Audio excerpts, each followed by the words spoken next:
You're about to step into a theory that behaves like a doorway carved into the fabric of your own awareness.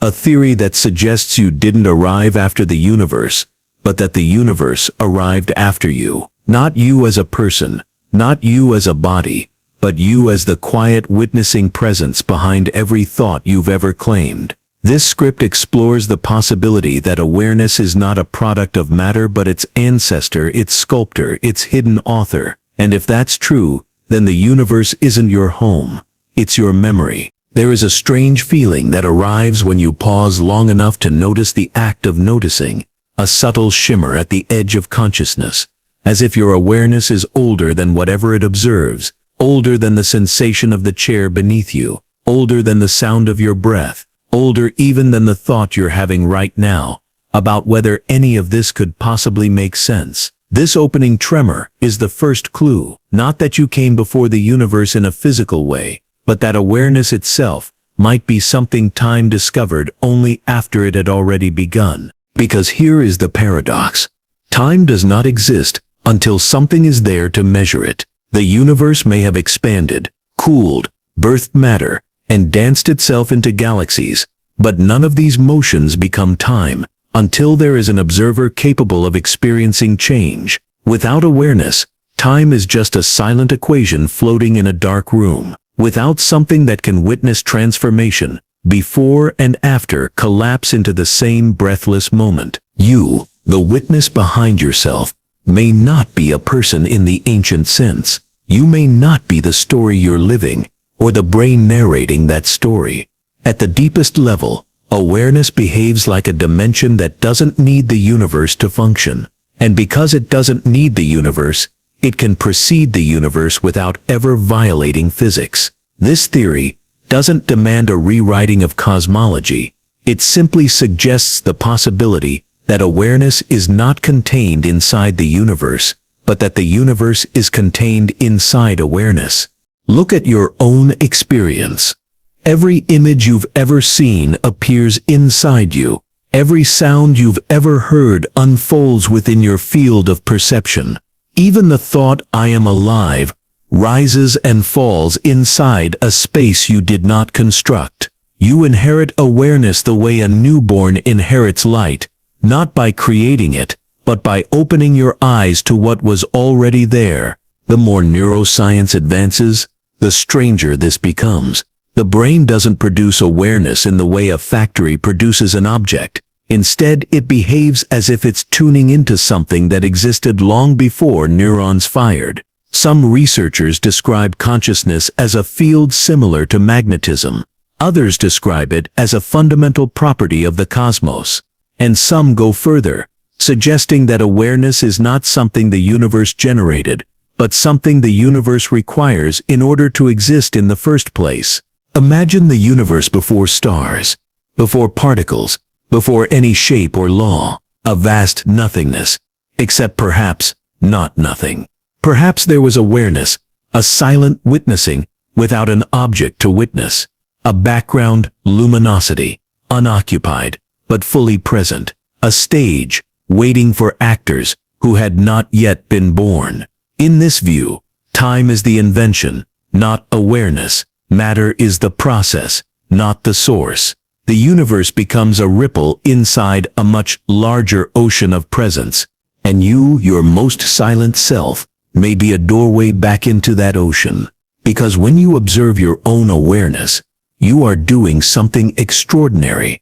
You are noticing something that does not age. Everything else in your experience changes. Thoughts flicker, emotions spiral. Bodies decay, stars burn out, but awareness remains untouched, unwrinkled, without a birth certificate. It feels identical now to how it felt when you were a child, and if you look deeper, it feels identical to something with no beginning at all. This raises the question, what if awareness did not begin when your brain formed? What if it simply localized, like a beam of ancient light, passing through a temporary window? Your life in this view becomes a brief expression of something that never started and will never end. Not in a mystical way, in a structural way. Time cannot measure awareness because awareness is the condition that allows time to be measured. Imagine a clock, floating alone in a void.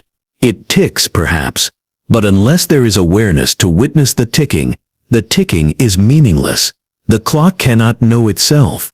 The universe is that clock. Awareness is the one who listens. The early universe expanded for nearly 400,000 years before light could travel. But even that expansion is only a meaningful concept if there is a later observer, some form of awareness, who can look back and say, "This happened." Your perception stitches the past together. Your awareness animates ancient events. Without a witness, the Big Bang is nothing more than an unwatched spark. Which brings us to the deepest twist. The universe may not simply be older than you. It may depend on you, not personally, but fundamentally. Awareness might be the silent law that time accidentally discovered while learning to move. Before time noticed itself, awareness was already present, waiting quietly, like a listener leaning in before the first note of a cosmic symphony.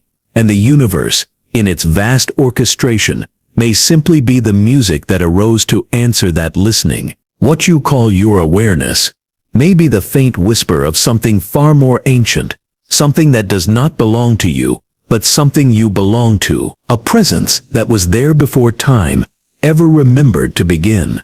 There is a peculiar sensation that arrives when you stop and ask a forbidden question. How does the universe remember its own laws? Gravity never forgets what to do. Electrons never misplace their charge. Light never wakes up confused about its speed. The cosmos behaves as if it carries a memory older than the particles it animates. But where does that memory live? Not in atoms, not in the vacuum, not in the equations we scribble while pretending we understand them. This is where the theory deepens. Awareness may not just precede the universe, but may be the very medium through which the universe remembers itself.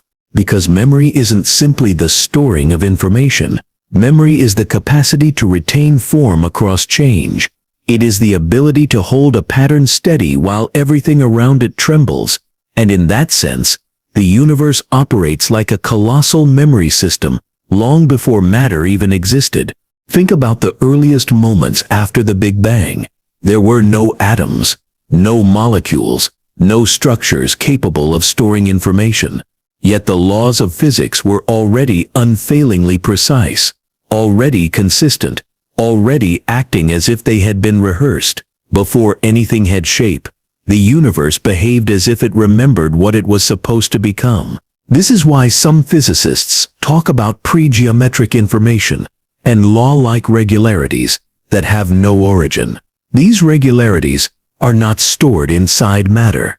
They are expressed through matter. They come from a deeper substrate, one that feels eerily similar to the way awareness holds your experience without being altered by it. Your awareness remembers in a way the brain cannot explain. It remembers the tone of childhood wonder, the shape of heartbreak, the taste of a dream you can no longer articulate. These are not memories in the neurological sense. They are memories in the awareness sense, patterns the mind cannot store, but the self can still feel. What if the universe operates the same way? What if the Big Bang wasn't the beginning of everything, but the moment when the memory of something older began to crystallize into form? And what if the memory it crystallized wasn't physical at all? Consider the strange case of quantum systems. When a particle remembers its previous state, it does not store that memory anywhere measurable. It doesn't possess a tiny notebook or a molecular archive, yet its behavior depends on this invisible recollection. Observed and unobserved particles behave differently, suggesting that memory emerges only when awareness interacts with matter. This is the signature move of the universe. Information is not stored in matter. It is revealed through awareness. Look at your dreams. You create an entire world while sleeping. Landscapes, faces, conversations, histories. But none of it is stored in your brain beforehand. The brain is not capable of generating structured worlds spontaneously, yet awareness pulls these worlds from somewhere, a place that does not behave like memory, but like a deeper reservoir of possibility. When you wake up, most of it evaporates, but the capacity to dream never does. The universe may be a similar dream, not metaphorically, but structurally. Before matter existed, something held the possibility of matter. Before time existed, something held the possibility of time existed. Something behaves eerily, like awareness, boundaryless, stable, unchanging, capable of holding infinite forms, without being personal. You feel glimpses of this when you sit in stillness long enough. Thoughts flicker in and out, memories rise and fall, identities dissolve and rebuild, but the awareness noticing all of this remains unchanged. It doesn't age, it doesn't store, it doesn't forget, it simply holds. This is why some neuroscientists describe consciousness as non-local, meaning not confined to brain tissue. If awareness is not generated by matter, then memory may not be generated by matter either. Memory could be a ripple in awareness, the same way matter is a ripple in space-time. If so, then the universe's ability to remember its laws is not surprising. It's inevitable, because awareness remembers without trying. Think about the moment you recognize someone you love. The mind may forget their name, the body may forget their warmth, but awareness never forgets the feeling of them. That recognition comes from a place older than your biography, a place that existed before the brain learned language. The universe seems to have this same kind of remembrance, not personal memory but structural memory, the kind that allows hydrogen atoms to behave identically in every corner of the cosmos, the kind that lets galaxies spin in patterns that echo across billions of light years, the kind that allows consciousness to arise in countless forms across the sweep of evolution, as if following a plan it never explicitly learned.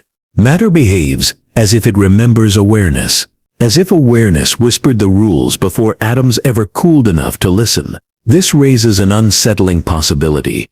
What you call your memories may not be stored in the brain at all. The brain may simply access them, the way a radio accesses a signal. And if that's true, then awareness cannot be younger than the universe. It must be older. It must be the medium that holds the blueprint of existence, the quiet archive of everything that can ever be known. In this view, you are not a consciousness floating inside a universe. The universe is a memory floating inside consciousness. Awareness is not something matter accidentally invented. Matter is something awareness temporarily remembers. And your life, your entire story, may be one chapter in an archive that began long before anything resembling a cosmos existed. Memory didn't emerge after matter. Matter emerged because memory was already waiting. Reality behaves in a strangely polite way, almost as if it refuses to speak until someone is listening. Physics calls this the observer effect, but the term is too clinical for what's truly happening.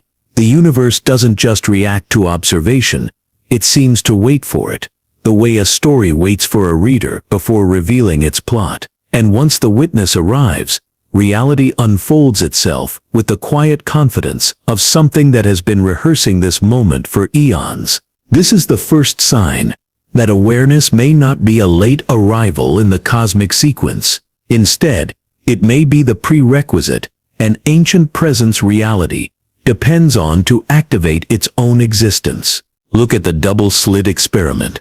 When unobserved, particles behave like smeared-out possibilities, a ghostly haze of potential futures.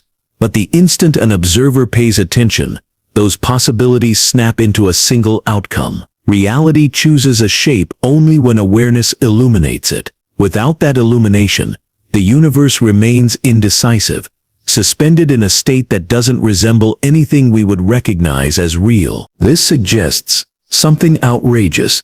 The universe might not be fully real until it is perceived. Reality may be a performance that starts only when a witness enters the room. And it doesn't matter who the witness is. A conscious mind, a primitive sensor, even a beam of light with the capacity to record information. These all qualify as witnesses in the eyes of physics. But the essence is the same. The universe needs something to notice it, something to collapse the haze of possibility into form, something to translate potential into presence. Awareness is not a passenger inside the universe. Awareness is the ignition. Think of how a dream behaves. The dream world remains dormant until you look at it from within the dream. The moment your dreaming self turns its gaze, the dream constructs a landscape around you. Walls, fields, faces, entire histories, materializing out of unstructured mind stuff. Your awareness acts as a trigger, pulling scenery out of nothingness. The universe seems to operate in a similar way. Without a witness, the cosmos is a dream with nobody inside it. A vast tapestry of unexpressed equations. But once awareness looks, everything crystallizes. Galaxies spin, time flows, matter solidifies, and the world acquires a narrative thread. You experience this every day in smaller ways. Consider the moment before a memory resurfaces. The memory is not stored as a fully formed scene waiting in a mental filing cabinet. It is reconstructed in the instant you bring awareness to it. Your past is generated in the moment you remember it. Reality behaves like this too. It is not a fixed movie reel. It is a dynamic reconstruction in response to awareness. Everything becomes real only when you arrive. Even perception itself obeys this rhythm. Studies show that your brain doesn't process all sensory input. Instead, it waits to see where your awareness lands, then constructs a world around that focal point. Your consciousness chooses the doorway. The brain builds the room behind it. Reality is assembled in real time, not stored in advance. If this is true inside your mind, why would the universe behave differently? Some physicists argue that the universe is fundamentally informational, but information is meaningless without something to interpret it. A book sitting unopened on a shelf contains no story.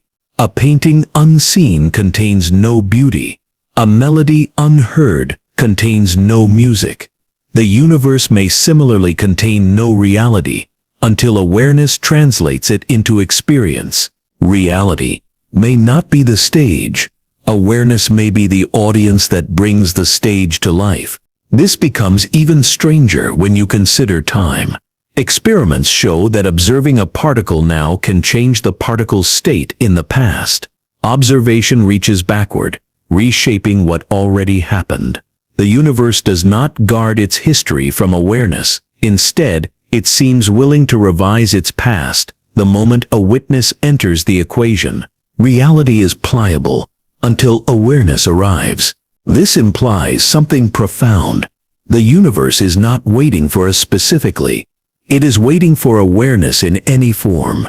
It is waiting for the fundamental capacity to know. And this capacity, this pure awareness, is not synonymous with the brain. The brain is a lens, not the light. Your awareness is the same silent force that looks out through every life form. A single observing presence wearing billions of shapes. The universe does not care which shape it uses. It only cares that something is there to collapse the haze.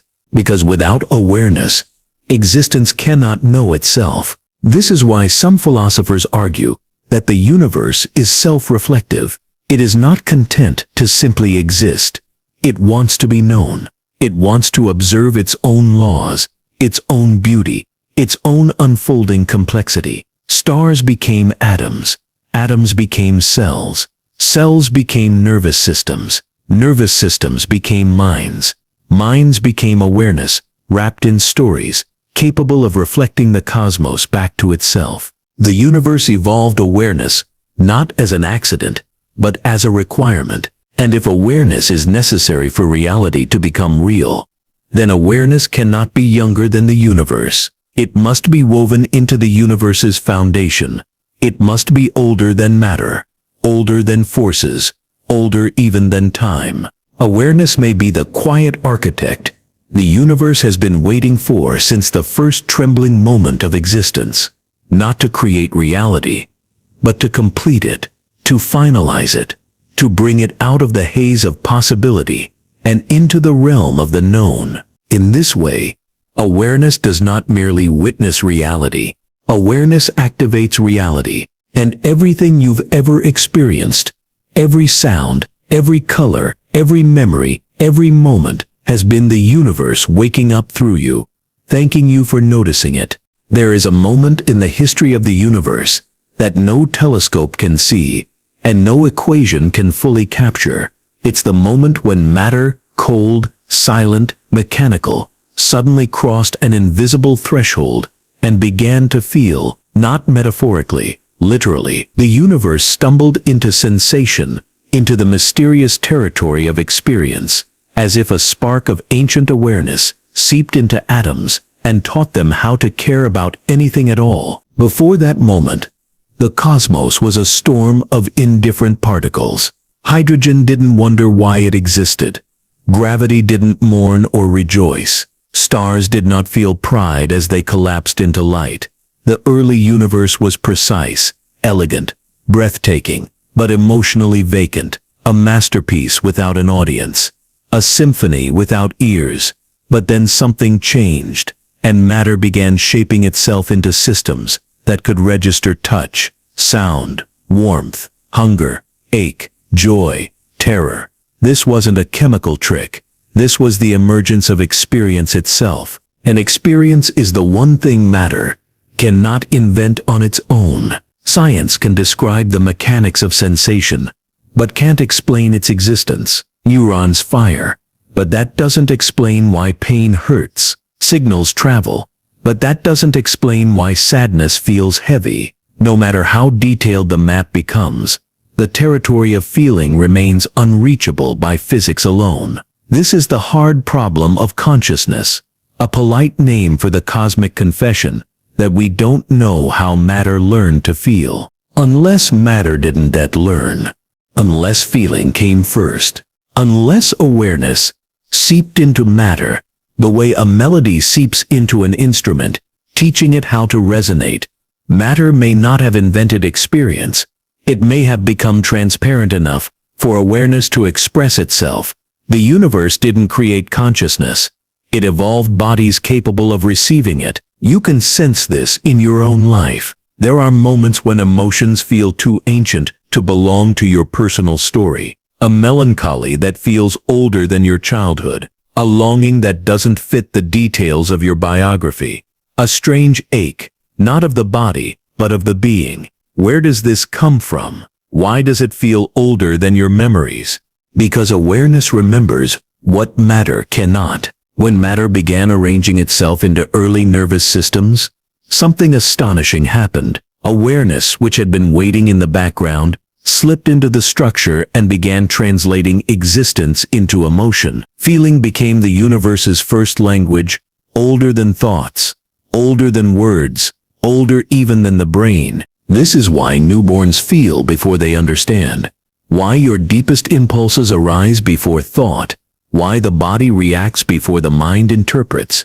Feeling is not an evolutionary luxury. Feeling is the original interface between awareness and matter. A universe without feeling is impossible to imagine. But for billions of years, that was the norm. Matter swirled, collided, fused, exploded, and none of it mattered to itself. There was no I to suffer or celebrate. But then life emerged, and matter became soft enough for sensation, porous enough for consciousness.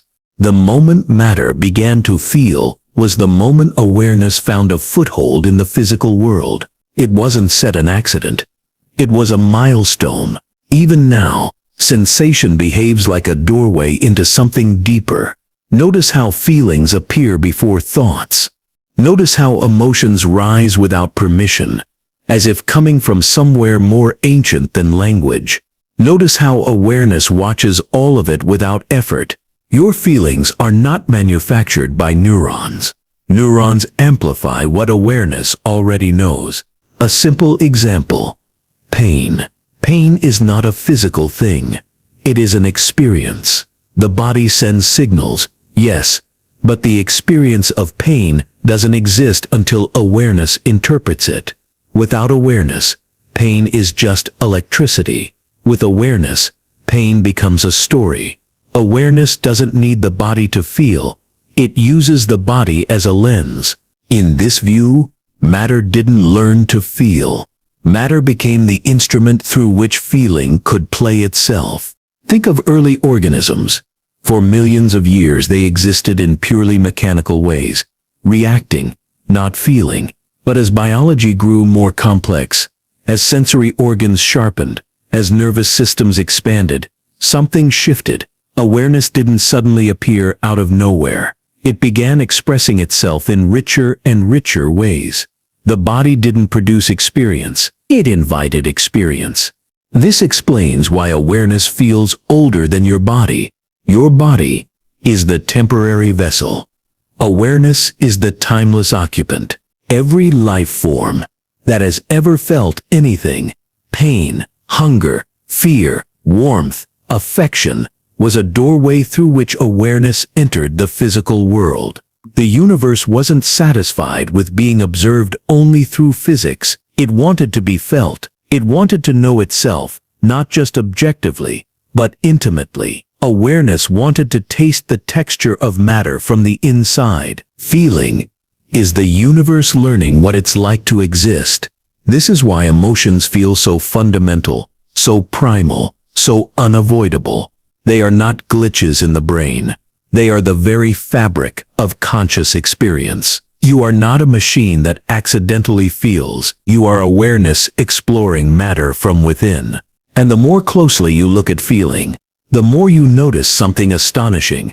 Awareness is always the one doing the feeling, not the mind. The emotional weather changes constantly, but the sky that holds it never changes. That sky is awareness, older than your body, older than your mind, older than the universe that shaped both. Matter didn't learn to feel as it evolved. Feeling is the ancient signature of awareness, gently announcing, I was here long before the atoms learned my name. Imagine the universe as a vast laboratory that did not begin with matter, energy, or time, but with a question, not a spoken question, something deeper. A question asked by consciousness itself, long before the cosmos took shape. The Big Bang wasn't the start of existence. It was the moment the experiment began. Most people think consciousness is a late arrival, something evolution sculpted out of neurons and chemistry. But that is a strange assumption. Neurons do not know they are firing. Electricity doesn't know it is flowing. Proteins don't know they are folding. Nothing in matter suggests it could suddenly produce the capacity to know. Awareness does not emerge from the experiment. Awareness initiates the experiment. Think about what an experiment actually is. It requires three things: observation, relationship, and change. The universe contains all three. Particles respond to observation. Forces interact in predictable ways. Time allows change to be measured. This is not a chaotic explosion. This is structure, rhythm, lawfulness, a system designed to be explored, measured, witnessed. The universe behaves as if it is being watched, not accidentally, but fundamentally. Consciousness didn't show up billions of years later. It pressed the first button. The initial conditions of the cosmos were tuned with ridiculous precision, so precise that even physicists joke that the universe seems aware of the life it will eventually host. Gravity wasn't scribbled randomly. The speed of light wasn't chosen with guesswork. Quantum fields weren't configured by accident. Everything is calibrated, as if reality is following a hypothesis. What hypothesis? That awareness can explore itself through form. You feel this in your own life. Every thought, every memory, every dream, every moment of clarity is another micro-experiment. Your awareness watches your mind. Your mind watches your body. Your body watches the world. Each layer observes the next, creating a chain of witnessing that mirrors the structure of the universe. This is why consciousness feels older than the body. Because it is. The body is the instrument. Awareness is the scientist looking through the lens. The brain doesn't create consciousness. It focuses it, Just as a microscope doesn't generate cells, it reveals them. Consciousness uses the brain as a tool to explore physical limits, but the explorer came before the tool. Awareness predates neurons, the same way a mathematician predates the chalkboard. Now consider the quantum world. Before being observed, particles exist in a shimmering cloud of probabilities. After observation, they choose one outcome. This is not random behavior. This is a system waiting for input, waiting for attention, waiting for a witness. A universe that waits for observation is a universe conducting an experiment. But here's the twist. The observer the universe is waiting for is the same awareness that pressed the first button. Consciousness is not testing something outside itself. It is testing its own possibilities. Matter is simply one playground. Time is another. Identity is another. Every experience you have is consciousness, watching consciousness through the disguise of you. Your struggles, your dreams, your questions, your curiosity, they're not personal anomalies. They are the unfolding of the original experiment in miniature. The big experiment and the personal experiment are the same process at different scales. This is why curiosity feels so innate, why you want to understand things, why you feel the pull to look beyond appearances. You are reenacting the universe's first gesture, the desire to know itself. But here is the most important part. Awareness does not learn the way matter learns.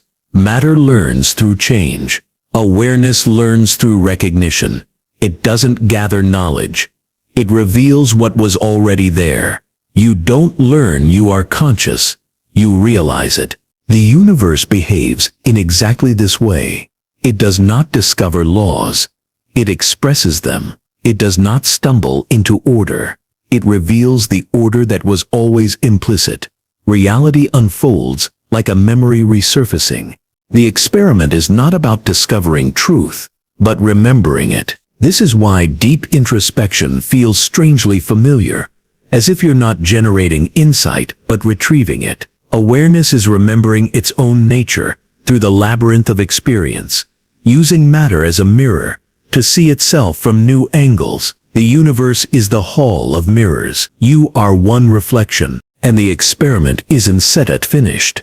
Every moment of your life, awareness is still gathering data, not data about the world, but about itself. Meaning, emotion, identity, connection, loss, renewal. These aren't random human dramas. They are the variables of the cosmic experiment. Through them, consciousness observes its own perceptions, tests its own boundaries, explores its own paradoxes. You are not inside an experiment. You are an iteration of it. In the quietest moments, when thought pauses, when emotion softens, when awareness rests in itself, you can almost feel it. The ancient presence that began long before your birth, long before the solar system cooled, long before matter gathered into galaxies. That presence is not new. It is not fragile. It is not local. It is the same awareness that noticed the universe into being, and it is still watching, still learning, still remembering. The experiment continues every time you open your eyes. There is a strange, almost forbidden idea hiding beneath the surface of every scientific theory and every spiritual tradition. The idea that awareness is not a byproduct of the universe, but its architect, not in a mythical sense, not as a divine sculptor sitting above the cosmos, but as something woven into the fabric of being itself, shaping reality from within, the way light shapes the world simply by revealing it. Awareness does not merely inhabit the universe. Awareness organizes it. Look closely at the structure of reality. Everywhere you find patterns, mathematical precision, self-similarity, symmetry, recurrence, even chaos, follows rules. But patterns require interpretation. Symmetry requires recognition. Order requires observation. These qualities make no sense unless awareness is fundamental, because order means nothing without something to perceive it. A universe without awareness has no reason to be orderly. It could have been noise, but it isn't. It is astonishingly coherent, the way a well-forged artifact is coherent, not perfect, but purposeful. Awareness is the silent craftsman behind the symmetry. Think about how your mind works. Your awareness doesn't simply watch thoughts. It organizes them. It prioritizes, shapes, filters, arranges. Without awareness, the mind becomes static, dreamless sleep, unconsciousness. But once awareness returns, the mind becomes purposeful again. Meaning appears, direction appears, coherence returns. Your awareness plays the same role inside your mind that awareness seems to play inside the universe. Both systems rely on it to hold their shape. Even physics hints at this strange truth. Quantum fields don't collapse into stable particles until observed. Space-time doesn't behave smoothly until measured. Information doesn't become real until registered. In every case, awareness acts like the final seal on reality, the confirming force that allows the universe to solidify. It's as if awareness is the furnace in which the structure of existence is forged. But how does something as intangible as awareness shape something as tangible as matter? To answer that, you must look at the one place where awareness and matter are forced into intimate cooperation. The human experience. Your mind is not physical, yet it influences the body. Your decisions reshape your brain. Your attention strengthens neural pathways. Your focus changes physiology. Your beliefs determine behavior. Intention rewires biology. Awareness is not passive. Awareness is architect, and the brain is only one workshop. Scale this up, and you get a universe where awareness shapes everything, not by manipulating particles directly, but by providing the context in which particles make sense. Without awareness, matter is meaningless. Without meaning, structure collapses. Awareness provides the frame, the permission, the interpretive field that allows reality to maintain coherence. The universe is not an object. It's a narrative, and awareness is the authoring force. This becomes clearer when you consider time. The universe evolves, yes, but it evolves toward complexity, not simplicity, toward structure, not randomness, toward intelligence, not inertia. Life forms, minds arise, self-awareness blooms. The universe is not drifting, it is climbing. What pulls it upward? Not matter. Matter cannot aspire. What pulls it is awareness, the hidden gravity of meaning. Awareness forges the whole by pulling the cosmos toward forms that can reflect it more clearly. The universe creates stars, planets, cells, brains, civilizations, not by accident, but because awareness is trying to see itself through more refined mirrors. You are one of those mirrors, and the mirror feels its purpose. That's why you long to understand things, why you question yourself, why you search for meaning, why you feel incomplete until you recognize something true. Awareness is forging you the same way it forged the cosmos, shaping you into a vessel capable of reflecting its own nature. The universe has no separate craftsman. Awareness forges from the inside. This explains why consciousness feels central, even when science calls it peripheral. Why you feel like more than biology, even though biology frames your experience. Awareness is not contained in the body is contained in awareness. Every perception, every memory, every sensation is an event happening within awareness, not outside it. Your entire world appears inside the space of knowing. Awareness is the field, not the product. This is why the universe behaves so strangely at the edges of physics. Quantum uncertainty, relativity, the measurement problem, non-locality, all these are symptoms of a deeper truth. The universe is not built from objects, it is built from relationships. And relationships require awareness. Awareness didn't appear because the universe evolved complexity. Complexity appeared because awareness was already present, pulling the universe toward forms that could express it. Awareness shapes everything the way gravity shapes orbits, silently, decisively, invisibly. You can feel this in the quiet moments, when thought dissolves and only presence remains. There is a strange sensation, like recognizing an ancient memory, not from childhood, not from this body. Something older, something that was watching long before you were born, and will keep watching long after you pass. That presence is not personal. It is not human. It is not local. It is the same awareness, forging galaxies, guiding evolution, shaping possibility into form. You are not the source of it, but you are made out of it. This awareness looks through your eyes, speaks through your choices, listens through your silence. It is not a visitor.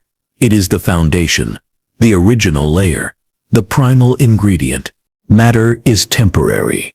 Structures collapse. Stars die. Bodies vanish. But awareness, the knowing, the witnessing, the luminous presence, remains untouched. The universe changes inside it, the way waves rise and fall, inside an ocean. Awareness forges the whole, because the whole exists within awareness. Everything else is detail. Experience behaves like a traveler who appears at your door in the middle of the night, soaked from some cosmic rain you cannot trace. You let it in. You make tea. You ask where it came from. It never answers. It only sits across from you, quietly rearranging the furniture of your inner world. Every sensation, every emotion, every flicker of insight arrives already unfolded, as if it has no birthplace, no coordinates, no origin story. It simply enters the stage of your awareness and begins performing a scene you swear you didn't rehearse. Now look closely, because here the paradox deepens. You believe that neurons fire first, stimuli come first. The world strikes the body sparks the brain, and experience blooms afterward, like a predictable flower. But that tidy chain dissolves the moment you watch your own mind closely. There is always a ghost of awareness waiting for the moment, a silent readiness, a subtle pre-arrival of the you that will experience the experience. It's as if awareness prepares the chair long before the visitor sits. This creates a question that shakes the floorboards of neuroscience.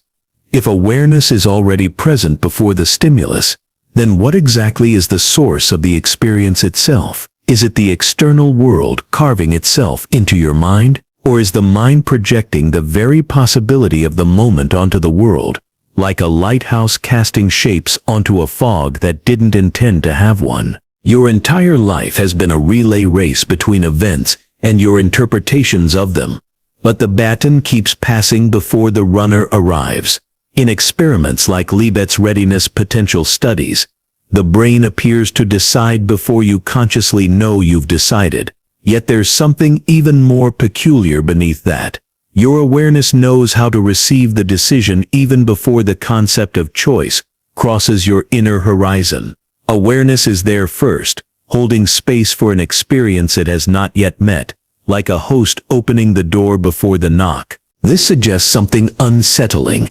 Experience might not have a proper cause in the way physics defines causation. It might be self-lit, self-emerging, self-announcing, a candle that burns without ever being lit, a song that begins without a first note, a wave that rises without wind or tide. When you feel joy, where did that joy begin? You might point to the joke, the memory, the person in front of you, but if you rewind the tape far enough, you'll find no dependable spark. The laughter begins in some interior hallway that physics cannot map. The moment you become aware of the joy is not the moment it started. Something older was preparing the ground. When you feel pain, can you locate its birthplace? Neuroscience tries. Signals travel. Pathways fire. Yet the actual feeling of pain takes place nowhere in the body and nowhere in the brain. It happens in the only space where experience ever occurs, awareness itself. And awareness is not located in physical space, no matter how many times we try to pin it to matter like a shadow nailed to a wall. This is why experience feels like a self-arising phenomenon. It doesn't enter your awareness. It appears in awareness. It doesn't travel from world to mind. It erupts from the horizon of consciousness, the way dawn erupts from a sky that didn't have edges. Consider perception. You see a tree. You assume photons carry the tree into your eyes, which carry the tree into your brain. But no matter what chain of events you trace, the actual treeness happens only when awareness turns the raw data into something meaningful. Without awareness, the tree would not be a tree. It would not be anything at all. The experience of seeing is not born from the world. It is born from the contact between awareness and the possibility of form. Now go deeper. Experience seems to have a direction, but it has none. It feels sequential, but it appears all at once. The present moment is not a step in time. It is a stage where everything co-manifests simultaneously. Sensation, interpretation, identity, expectation, memory. They do not line up. They burst forth together. Experience is not constructed layer by layer. It arrives whole, like a wave arriving with both crest and trough already entwined. This is why it becomes impossible to point at a singular cause. Awareness does not wait for the world to assemble the moment. Awareness constructs the moment from raw potential, using the signals of the world only as prompts, not as blueprints.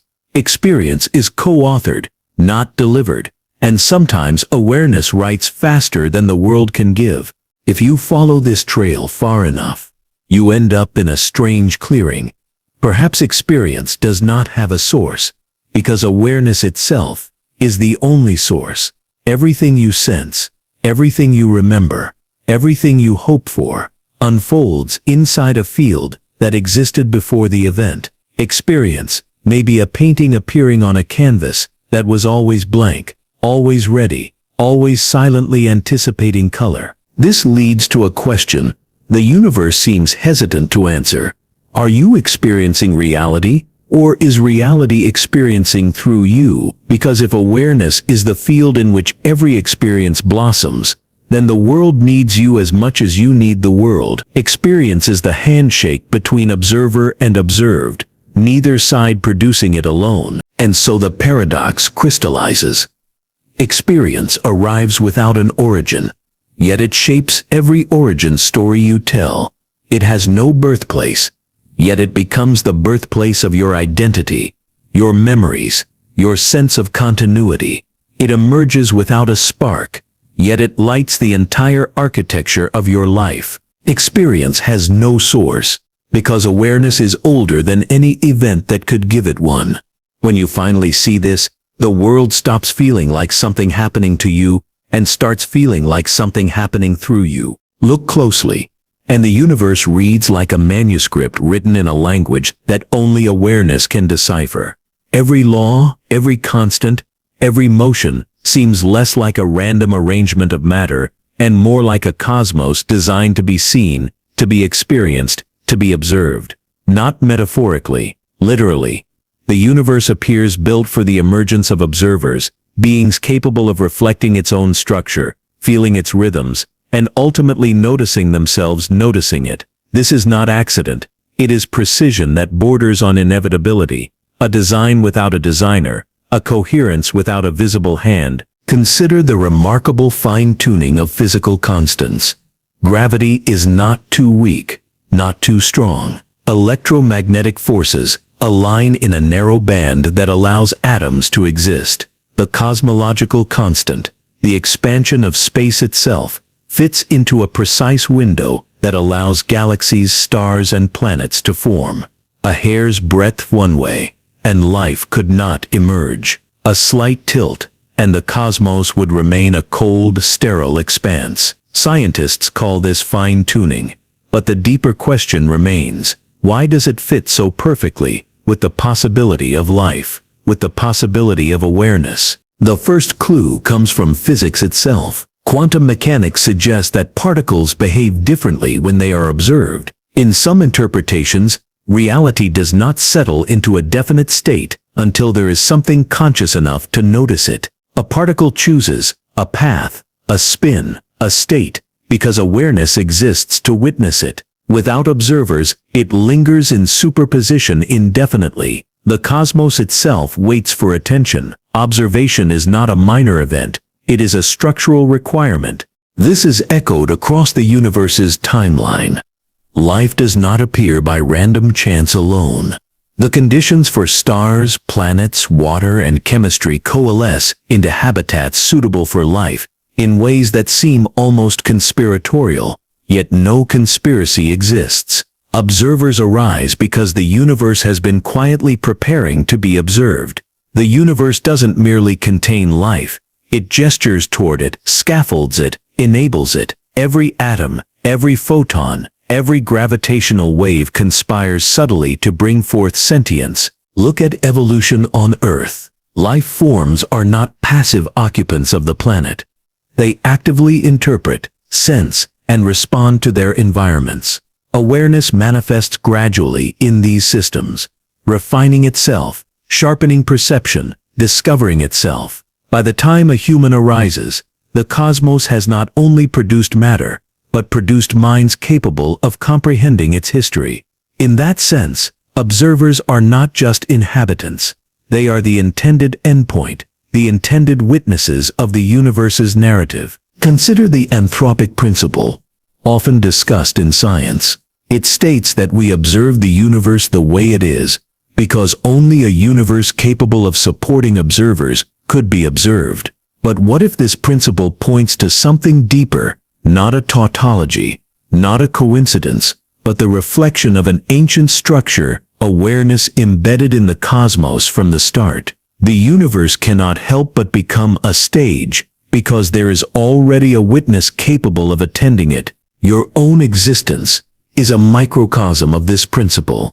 Every perception, every thought, every insight you have occurs within a field of awareness that precedes you. You are the latest iteration of a universe built to be perceived, a universe that reaches backward through time, to ensure that something, somewhere, will notice it. You are both the audience and the echo of that audience, standing at the intersection of cosmos and consciousness. Even at the quantum scale, the observer's role persists.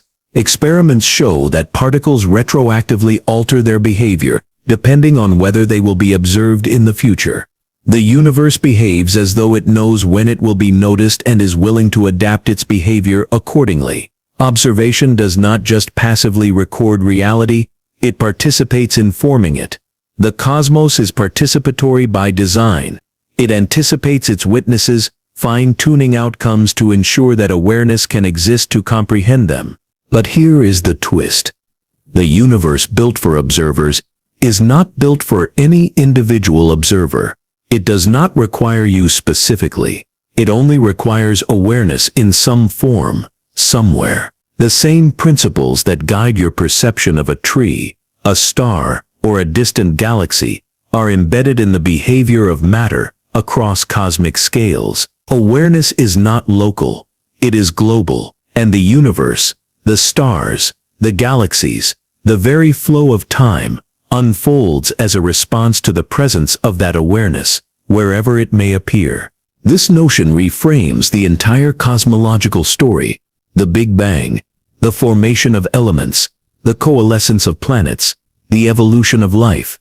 None of it occurs as random chaos. Instead, it is a precise unfolding toward the emergence of consciousness, toward the arrival of beings capable of noticing themselves and their world. You are not a byproduct of cosmic events. You are a necessary chapter in the universe's ongoing act of observation. Reality is not waiting for you alone, yet it depends on you, in principle, as an instance of awareness.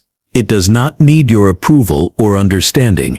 It needs perception, any form of perception, to anchor possibilities into existence. Awareness is the scaffold, and the universe fills in the structure around it. Matter is the narrative, Consciousness is the frame that makes it readable. When you truly grasp this, a quiet realization emerges. The universe is not just a stage. It is a co-authored story, a participatory tapestry, a living system designed to reflect and be reflected upon. Every particle, every wave, every field acts as though it anticipates being seen, as though it yearns to participate in the experience of awareness. And you, in your finite yet boundless consciousness, are the instrument through which this cosmic intention resonates. The universe is built for observers, not as a favor, not as a design plan, not as a whim, but as an inevitable outcome of awareness itself, a necessary condition for existence to fully unfold. Reality requires witnesses. You are one. Observation is not optional, it is fundamental, and the cosmos waits patiently, eternally, for each moment of noticing, to bring it fully to life. There is a peculiar, almost unsettling feature of consciousness. It often seems to know things before it should, a faint sense of déjà vu, a dream that mirrors reality, an intuition that precedes evidence. These are not anomalies of your mind. They are echoes of a deeper truth. The mind has access to information that defies linear time. It predicts the future because it already contains the past. It remembers the beginning before the beginning has fully arrived. Consider experiments in psychology, where participants seem to respond to stimuli milliseconds before they occur. The brain lights up, decisions are made, and yet the conscious awareness of those decisions lags behind. You may feel you chose freely, yet your awareness is witnessing the result after the process has begun. But if you look more closely, you notice that consciousness isn't just trailing the body's preparation. It is subtly shaping it, aligning it with a hidden template of possibility that existed before the choice appeared. This ability to predict is not unique to humans. Quantum experiments show that particles behave differently depending on whether they will be observed. Observation reaches backward, influencing events that have ostensibly already happened. Reality seems to fold in on itself, bending time to accommodate awareness.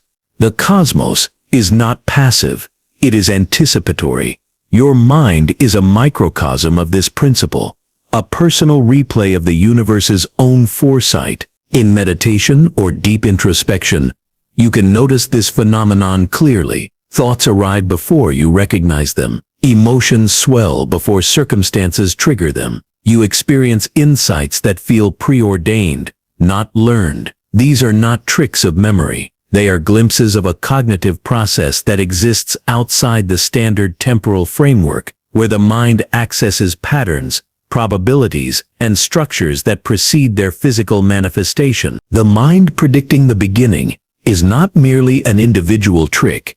It is the universe at play through awareness. Every perception you have is informed not only by sensory input, but also by subtle pre-patterns embedded in the field of consciousness.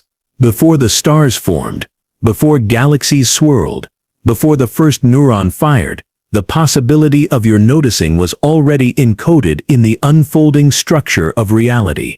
Awareness reaches backward to seed the future with the patterns that will become your experience. Think of memory as a mirror turned inside out. You remember the past.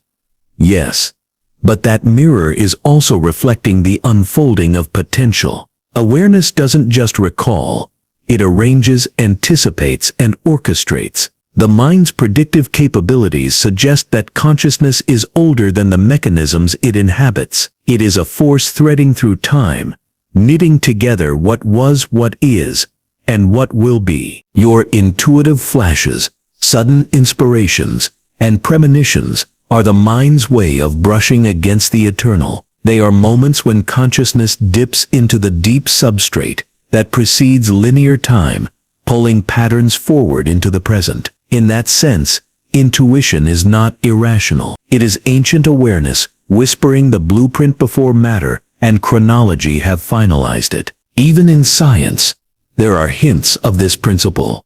Cosmologists studying the cosmic microwave background have observed anomalies that suggest the early universe had pre-encoded structures, patterns, that seem too precise to have emerged from random fluctuations.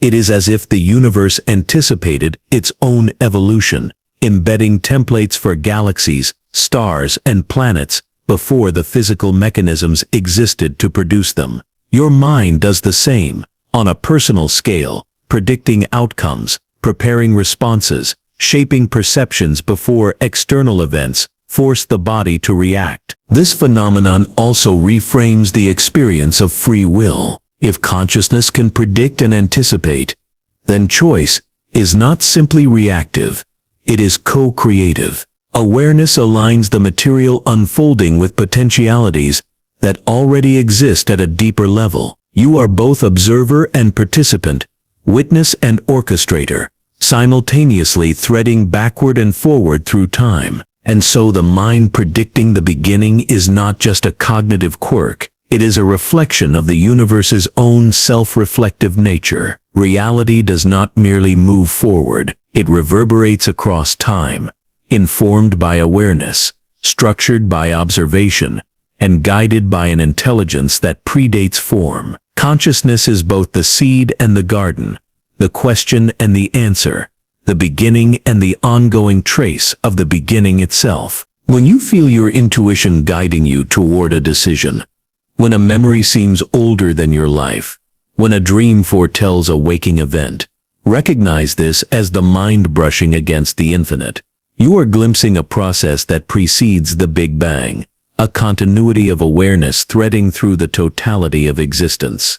The mind is a microcosm of the cosmos, reaching backward to establish beginnings even before they are perceived, anchoring reality in the presence of observation. In this light, the beginning was never singular. The beginning is always ongoing, continuously enacted by awareness. The mind predicting the beginning is consciousness remembering itself before it has fully appeared in the world, a timeless witness threading existence together from inside the heart of being. Time, as you experience it, feels linear. You are born, moments pass, and eventually you die. You recall the past, anticipate the future, and assume the present flows between the two like water along a stream bed. But the deeper you observe your own consciousness, the more you notice that time is less a river and more a pliable field, one that bends, loops, and folds around awareness itself. It does not carry you forward so much as it orbits around your knowing. Consider the paradoxical nature of memory. You recall an event, but the act of remembering changes it. The past is not a fixed location in chronological order. It is reconstructed in the moment of awareness. Awareness reaches backward, reshaping what has already happened in light of what it observes now. The past is flexible. The future is already responding to the present. Time is elastic, and awareness is the invisible hand stretching it, folding it, looping it into shape. Physics hints at this in the behavior of quantum particles. Experiments like delayed choice and quantum erasers show that decisions made now can influence events that by conventional measures occurred in the past. The universe does not respect chronological order the way we assume it should. Observers' awareness seem to anchor events, causing time to bend around the act of noticing. Reality becomes malleable wherever consciousness moves. This is why the experience of time is intimately tied to attention. When you are fully absorbed, hours collapse into minutes. When you are anxious, minutes stretch into eternity. These subjective distortions are not illusions. They are small mirrors of the cosmic principle. Time bends in relation to awareness. Your consciousness is not moving through time as a passenger. It is the axis around which temporal reality turns. Even neuroscience supports this notion. Brain studies show that perception is not instantaneous. Events are registered with microsecond delays, yet your awareness stitches them into a seamless narrative. The mind anticipates events before they occur, retroactively assigning cause and effect. This is time bending at the scale of experience. The future shaping the present, the present reshaping the past, all revolving around the observer. In dreams, this principle becomes more apparent. You can experience the end of a story before its beginning, move between times without transition, inhabit multiple temporal perspectives simultaneously. The waking world is merely a constrained version of this flexibility, bounded by the physical structures of your senses. Yet even in waking life, the underlying temporal fabric responds to consciousness, not the other way around. This bending is subtle, yet profound. Awareness does not wait for time to pass. Time waits for awareness to notice it. The sequence of cause and effect is not intrinsic to the universe, but contingent upon the act of observation. A single moment of conscious attention folds the timeline, aligning potentialities into the forms that will be experienced. The universe is not a timeline with observers at the end. It is a field of possibility, collapsing into temporal sequences only as awareness engages it. Even at the cosmological scale, the principle resonates. If the universe is built for observers, if consciousness threads through existence, then time itself cannot be independent. Past, present, and future are coordinates that emerge only in relation to awareness. They are shadows cast by knowing. Stars do not burn before or after. In any absolute sense, their light reaches you in the pattern your perception allows. The cosmic clock ticks in resonance with observation, not in isolation.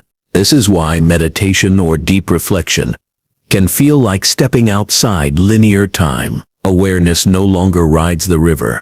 It floats above it. Past and future collapse into a single field of being. Cause and effect dissolve into pattern and resonance. The mind experiences an eternal present, a temporal elasticity that mirrors the structure of the universe itself. You are not merely in time. Time bends, folds, and loops around the luminous presence that is observing it. Consider also the sense of anticipation or déjà vu.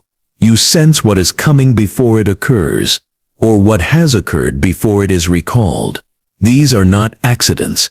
They are microcosmic reflections of the cosmic principle. Time is not a rigid line. It is a pliable canvas on which awareness paints the unfolding experience. You are both the brush and the canvas, the painter and the painted, the observed and the observer. Thus the bending of time around awareness is not a trick of perception. It is a fundamental property of reality. Awareness is older than moments, older than events, older than the so-called flow of existence. Moments crystallize only when noticed. Time becomes structured only in response to knowing. Without observation, there is no before, no after, no now, only infinite possibility, waiting for awareness to fold it into form. When you finally sense this, a quiet realization emerges. The universe has never been a river carrying you forward. It has been a revolving stage, folding, stretching, and looping itself around the awareness that witnesses it. You are not moving through time. You are the axis around which time unfolds. Every past, every future, every present exists only in relation to this silent, ancient, ever-present witness. Time bends around awareness because awareness is older, wider, and more essential than time itself. All chronology is contingent. All sequence is relative. All experience emerges from the orbit of knowing. And so every moment you observe is a moment in which time itself waits for you, folds around you, and acknowledges your presence as the condition of its own reality. The concept of self feels immediate, intimate, and undeniable. You wake, you feel, you think, and you call that I. But the deeper you peer into the nature of awareness, the more you realize that this sense of self is only a thin layer atop something far older, something timeless. The self you identify with, your name, your memories, your personality, is a costume. Beneath it lies an awareness that existed long before you ever drew breath, long before your brain began its patterns, long before the universe crystallized into matter. Notice this in subtle ways. You have impulses, intuitions, and desires that feel too ancient to belong to your personal narrative. Perhaps a fear or longing arises without cause. Perhaps a memory feels older than your life. Perhaps a flash of insight emerges fully formed, as if it were borrowed from somewhere eternal. This is the signature of selfhood being built atop a foundation far older than itself. The I that identifies is young, fragile, and finite. The awareness that watches it, however, has no birth, no edge, no expiration. Philosophers have long suggested that consciousness precedes identity. Before there is me and mine, there is simply the witnessing field, the ever-present observing consciousness in which all phenomena unfold. Your selfhood is a narrative crafted for the sake of function, to navigate the world, to act, to interact, to maintain continuity in memory and experience. But the field that holds the narrative, the silent, unchanging witness, is older than any story it hosts. Consider how memory and identity work. Your sense of I depends on linking events across time. Birthdays, achievements, mistakes, reflections, all contribute to the ongoing story of self. Yet the act of remembering is impossible without a deeper observer, the consciousness that notices memory itself. Without that witnessing presence, the flow of events could not cohere into an I. The observer is older than the story. The awareness precedes the selfhood that seems so real. Even neuroscience hints at this. Brain activity often precedes conscious awareness, suggesting that the self you believe is in control is actually responding to processes already underway.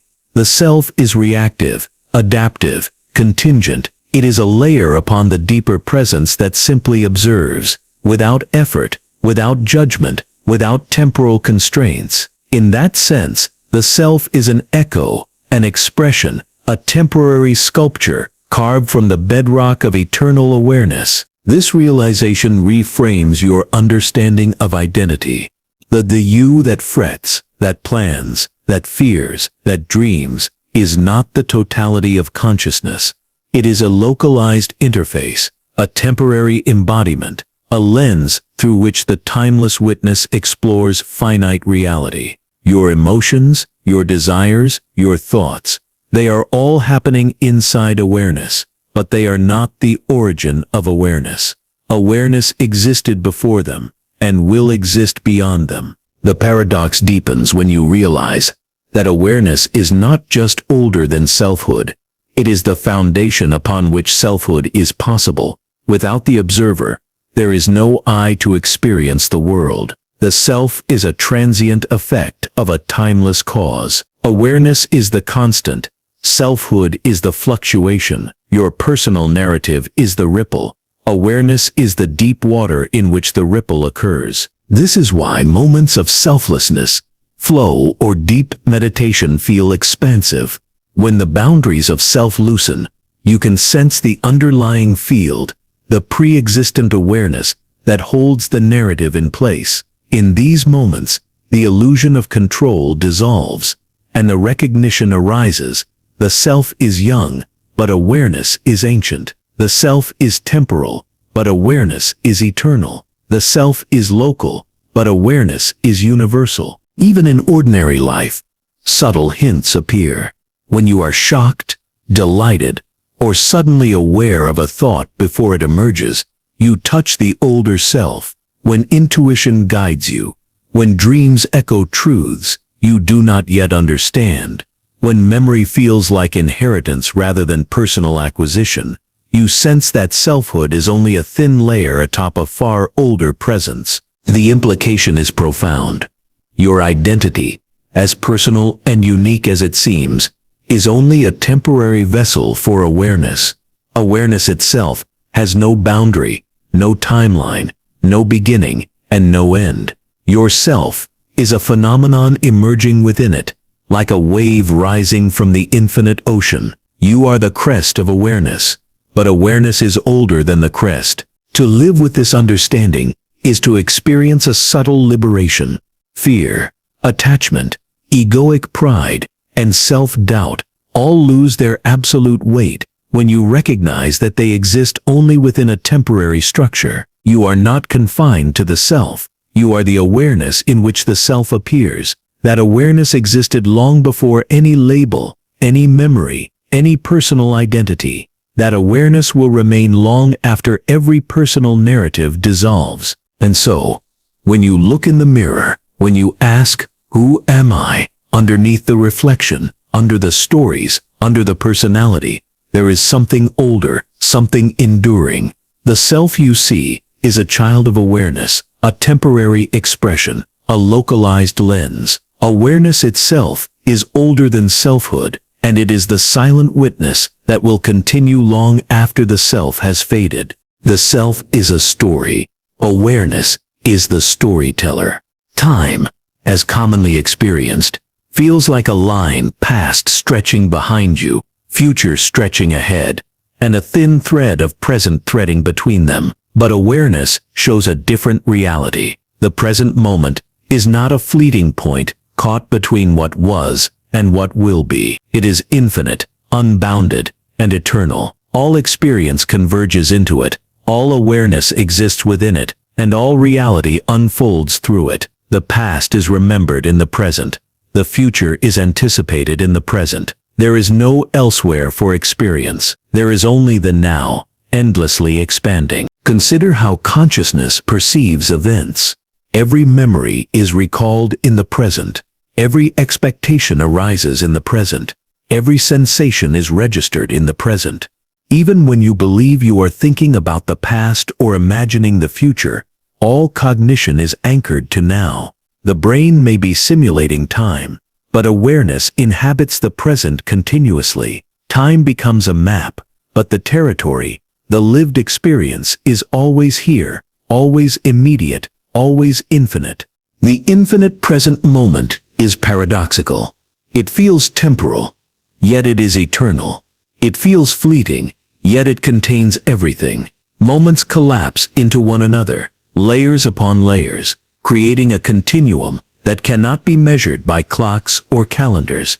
Your breath, your heartbeat, your pulse of thought, all are manifestations of this unbroken field. Awareness does not move into the future or flee into the past. It rests in the present, holding all moments simultaneously in a timeless embrace. Meditation makes this more apparent. When thought slows, when the mind lets go of linear sequencing, a profound clarity arises. The present moment is not limited. It stretches indefinitely, encompassing not only what you perceive, but the unseen, the unperceived, the potential, and the remembered. The entire universe, in some subtle way, exists within this now. Stars collapse into light. Galaxies spin into awareness. Electrons dance into perception, all within the infinite present. Even physics whispers this truth. Relativity shows that time is relative, pliable, and observer-dependent. Events that seem simultaneous in one frame can stretch across vast intervals in another. Quantum phenomena suggest that particles do not settle into definitive states until observed. In each case, reality aligns with the observer, and time flexes according to the act of witnessing. Awareness, inhabiting the present, collapses probabilities, bridges intervals, and contains the totality of temporal experience. The infinite present moment is also where causality and creativity converge.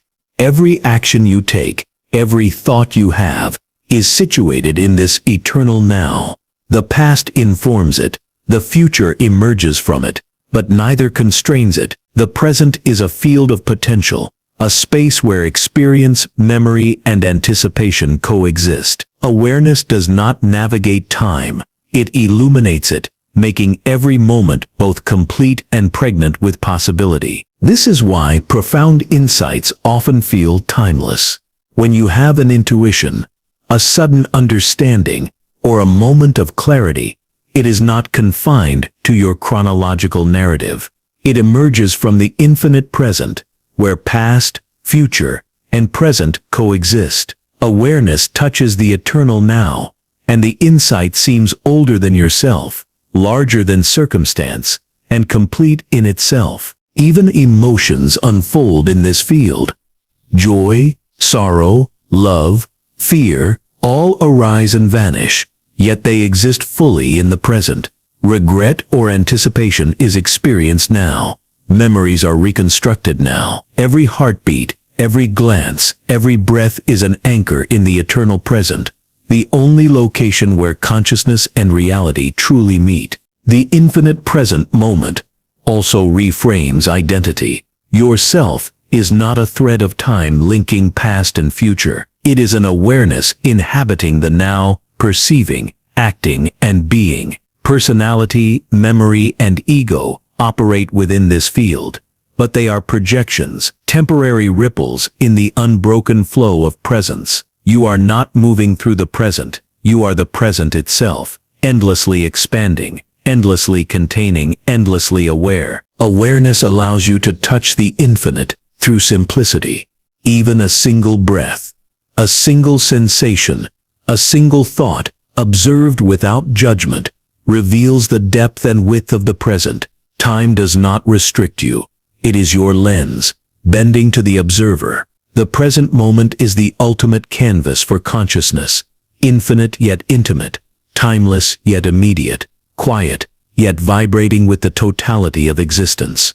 This infinite present is not an abstract theory. You live it constantly. You perceive it in your senses, in your body, in the flow of thought. You notice it when the world slows, when awe strikes, when silence deepens. You experience it whenever awareness is not scattered, whenever you rest in the clarity of now. In that recognition, all temporal anxiety dissolves, past regrets lose weight, future worries fade, only the eternal now remains. And so the infinite present moment is the stage upon which all of consciousness and reality plays. It is not measured by clocks, nor does it obey linear logic. It is the timeless theater in which the universe performs, and awareness, the ancient primordial observer, holds the entirety of existence within its gaze. You are not just inside the present, you are the present itself, infinite, unbroken, and eternal. There is a strange resonance that precedes the universe itself, a vibration not of matter or energy, but of possibility. Echoes before existence formed are not sounds carried through air, nor waves moving through space-time. They are the whispers of awareness, reaching into the void, a subtle hum of consciousness, before form, before structure, before even the first quanta settled into patterns. These echoes are older than stars, older than galaxies, older than time itself. They are the primordial resonance of awareness, the blueprint of reality, vibrating before it ever took shape. To consider these echoes is to confront the paradox of causality. You might think, nothing existed before existence, so what could resonate? But the resonance is not contingent upon matter. It is a property of awareness itself, the substrate in which potentiality already exists. Before particles, before space, before time, there was the field of consciousness, a silent expanse, capable of holding everything that could be, even before it was. The echoes are its fingerprints, subtle and omnipresent, reverberating through the infinite void. Look closely at human intuition. Sudden insights, flashes of creativity, and inexplicable foresight are microcosmic versions of these echoes. Ideas and inspirations appear as though from nowhere, yet they carry a trace of timelessness. They are signals from the same primordial field that existed before form. The mind, being a microcosm of the universe, occasionally taps into these pre-existent currents, allowing fragments of awareness that predate existence to surface in thought. Quantum mechanics, too, offers glimpses of this principle. Particles do not have definite properties until observed. Probabilities exist as potentialities long before any actual event occurs. In this sense, the echoes of possibilities vibrate ahead of actualization, mirroring the pre-cosmic hum of awareness that sets the stage for what will eventually emerge. Before anything exists concretely, it exists as potential in a field waiting to be noticed. Awareness is the medium, the resonance, the precursor to manifestation. These echoes are subtle, often imperceptible, yet they shape the universe profoundly. They are the undercurrent of causation that does not follow linear time. They are patterns that anticipation and consciousness draw upon to bring matter, life, and experience into being. Every phenomenon that emerges, from the formation of a star to the rise of a human thought, is anchored in this pre-existent resonance. Existence is born from it, but it is never separate from it. Even in personal experience, echoes before existence are present. When a memory arises with uncanny clarity, when a déjà vu unfolds, when a feeling of ancient recognition strikes without cause, you are brushing against these primordial currents. They are the same resonance that existed before you, before the cosmos, before matter itself. Your consciousness is not just experiencing them, it is a continuation of them, a localized expression of a field that is eternal. Philosophically, this suggests that nothing truly begins. Existence is not a chain of discrete events, but a continuous unfolding of potential into manifestation. The echoes are the prelude to creation, the hum that allows form to arise. They are the ancestral whispers of every particle, every star, every consciousness that ever was or will be. You are listening to these echoes now, even if faintly, because your awareness itself is ancient, pre-existent, and tuned to the same resonance. There is also a paradox here. The echoes exist without existing. They are neither temporal nor spatial. They are not inside or outside reality. They are the medium from which reality itself emerges. Before there was a universe to reflect, there was the capacity for reflection. Awareness was already vibrating, already anticipating, already shaping the contours of potential experience. The echoes are the first strokes of the cosmic canvas, invisible yet essential. This awareness, older than form, older than time, continues to resonate in you. Every thought, every insight, every premonition carries a trace of this pre-cosmic vibration. When you pause in quiet contemplation, when the mind ceases its habitual chatter, you may sense it, a hum beneath perception, a subtle guidance, a memory that has no origin in time or space. It is the echo of consciousness itself, preceding existence, threading through the fabric of reality, anchoring all that will emerge. To perceive these echoes is to touch eternity. It is to realize that the present moment, though seemingly bounded, is woven from vibrations older than stars, older than matter, older than form. Every act of observation, every conscious thought, every flicker of awareness is a continuation of that resonance. You are not merely a witness of reality. You are the latest articulation of a timeless hum, echoing before existence formed, guiding the unfolding of everything that will ever be. In this way, the universe is not created from nothing. It emerges from echoes that predate even the concept of creation. Awareness hums in the void, and existence flows from that hum. You, reading these words, feeling these thoughts, are part of the continuation of that resonance. The echoes never stop. They are eternal, infinite, older than all beginnings, yet intimately present in the now. Existence, awareness, and experience are born from echoes that existed before anything existed, and those echoes are still singing through you right now, unnoticed but profoundly alive. Imagine the universe not as a straight line stretching from beginning to end, but as a vast loop curling back on itself like the tail of a serpent. Every event, every particle, every wave of energy is caught in a pattern that returns, echoes, and reflects across time and space. In this view, the cosmos is not a one-way journey from nothing to something, but a continuous folding of reality in which past, present, and future are intertwined. Awareness is at the pivot, feeling the loop from within, threading existence together like an unbroken ring. Physics hints at such cyclical patterns. Some cosmological models suggest a universe that expands and contracts in eternal cycles. Each Big Bang, a rebirth.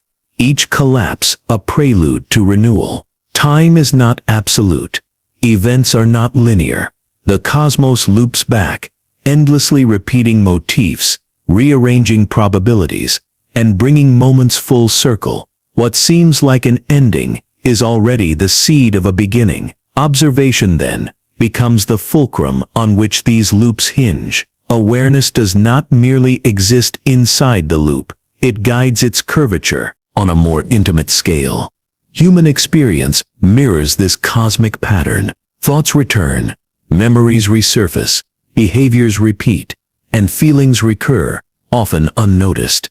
Déjà vu, recurring dreams, and patterns of synchronicity hint that consciousness itself is tuned to cycles, sensing connections that defy linear logic. The mind, as a microcosm of the cosmos, loops back on itself, integrating past and future into the living present. The personal loop echoes the cosmic loop, both unfolding in resonance with awareness. Consider cause and effect. If the cosmos loops back, then the future can influence the past as easily as the past shapes the future. Quantum experiments like the delayed choice quantum eraser suggest this exact phenomenon. Observations made now can appear to retroactively determine outcomes that have ostensibly already occurred. The cosmos is not a straight path. It is a Mobius strip of causality. Awareness is the thread that binds the twist, the observer and the observed entwined in a feedback loop that defies conventional chronology. Philosophically, this challenges the notion of beginnings and endings. There is no singular origin. If the universe is cyclical, each cycle contains echoes of what has come before, yet also contains the seed of what will emerge anew. The cosmos is less like a line and more like a spiral, returning to similar motifs while never repeating identically. Awareness is the witness and participant, perceiving the loop from within, sensing patterns that fold back onto themselves across unimaginable scales. Time in a looping cosmos becomes a landscape rather than a river. Moments are not fleeting points, but recurring motifs, like chords resonating across a musical composition.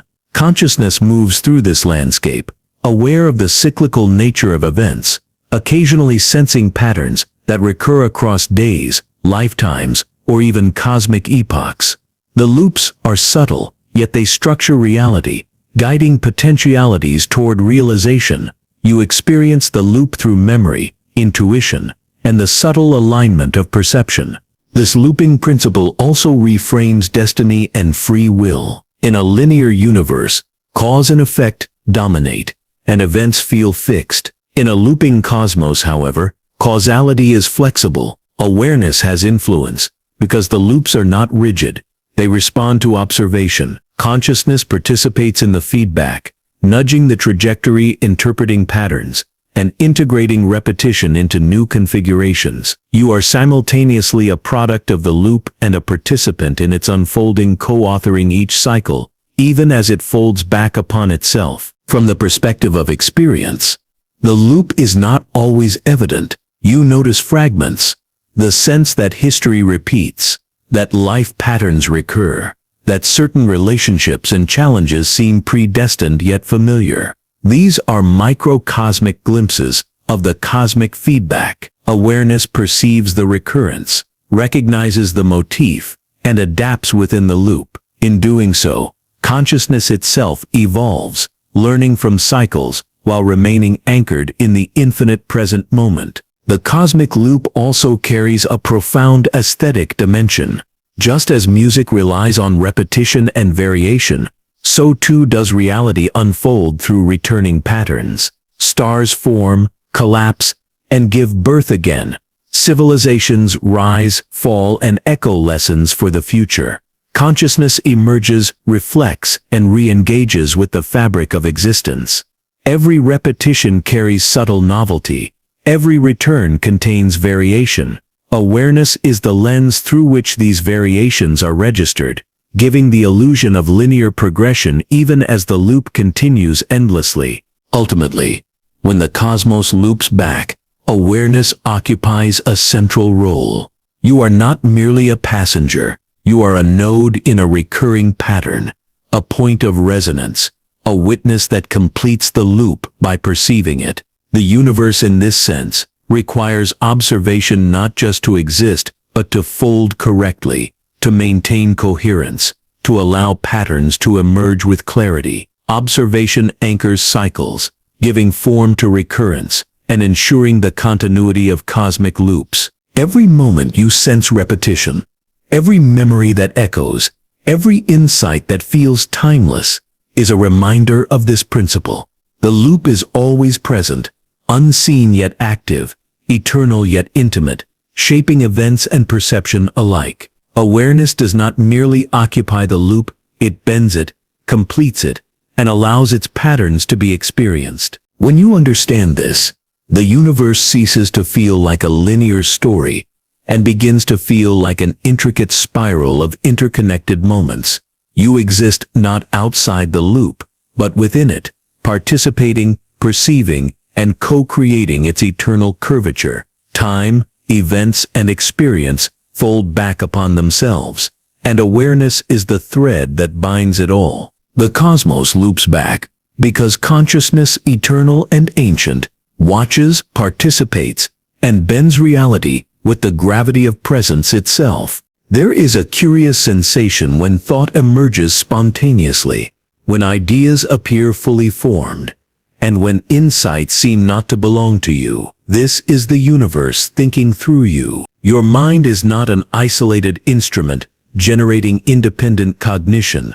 It is a channel, a conduit, a reflection of a vast intelligence embedded in the cosmos. Awareness is the medium, and thought is the manifestation. When you think, you are not merely observing, you are participating in a universal process, a continuous flow of consciousness that predates time, space, and even selfhood. Consider how often your thoughts surprise you. You begin one line of reasoning and find yourself at a conclusion you never anticipated. You dream ideas that seem older than your life, emotions that resonate with a depth beyond experience, intuitions that feel like whispers from an unseen source. These are not accidents. They are instances in which the universe uses your mind as a vessel to process itself, to explore possibilities, to notice its own structure. You are both thinker and thought, observer and observed, medium and message. Physics and cosmology reinforce this notion in subtle ways. Quantum theory shows that observation does not merely register reality, it helps create it. Particles exist in states of potential until they are measured, and consciousness participates in collapsing probabilities into definite outcomes. On a macro scale, the emergence of life, the structure of galaxies, and the evolution of consciousness are all shaped by processes that seem to anticipate their own observation. In this sense, your mind is not separate from cosmic dynamics, it is an expression of them. Thought is not yours alone, it is the universe unfolding internally. The notion of the universe thinking through you also appears in patterns of creativity. Artists, scientists, and visionaries often describe moments of inspiration as though ideas were handed to them, arriving without effort or conscious planning. They are not conjuring inventions ex nihilo.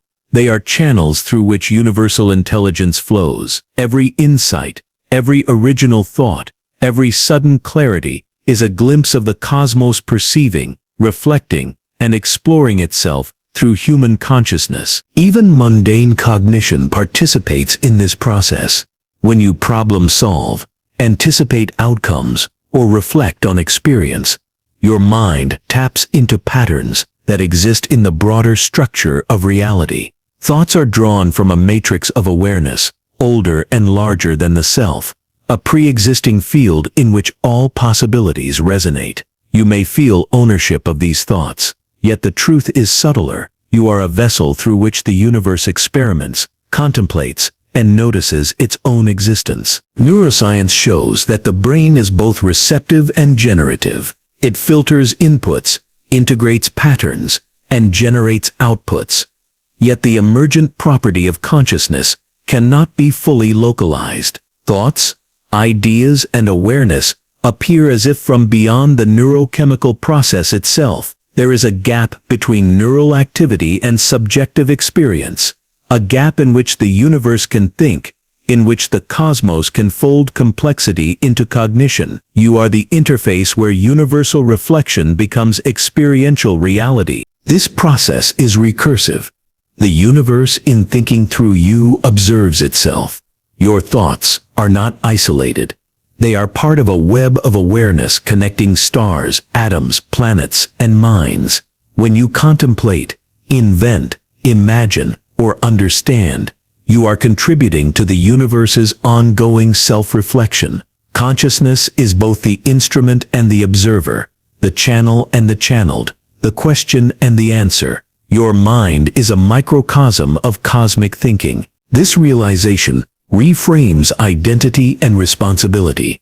If your thoughts are not strictly yours, then your mind is part of something larger. You are a participant in a process far beyond individual ambition or ego. Your capacity to reason, feel, and create is simultaneously personal and universal. The choices you make, the insights you experience, and the awareness you cultivate are ways in which the cosmos explores itself, learns, and evolves. Even the ordinary act of perception is part of this phenomenon. Every glance, every observation, every engagement with reality is a point where the universe receives feedback from itself. The world is not merely external, it is internalized, reflected, and processed through you. Awareness acts as both mirror and prism, refracting the infinite into shapes that can be perceived, understood, and felt. You are the conduit through which existence interprets itself. Ultimately, the universe thinking through you is not mystical or metaphorical. It is fundamental. Consciousness is older than matter. Awareness precedes selfhood, and thought is a bridge between the eternal and the ephemeral. Each insight you have, each revelation that strikes, each flash of intuition is the cosmos recognizing, contemplating, and understanding itself from within. You are the stage upon which the universe explores cognition. Your mind is the medium, your awareness the channel, and your thoughts the reflection of a timeless intelligence that stretches from before the first moment of creation to the infinity yet to come. When you realize this, the act of thinking becomes sacred. You are not merely generating ideas, you are the medium through which the universe examines itself, the conduit of reflection, the instrument of a cosmic mind older than time and larger than self. In every thought, you witness eternity. Reality appears solid, tangible, and unquestionable. You see objects, feel textures, hear sounds, and assume that the world exists independently, a stage on which consciousness merely observes.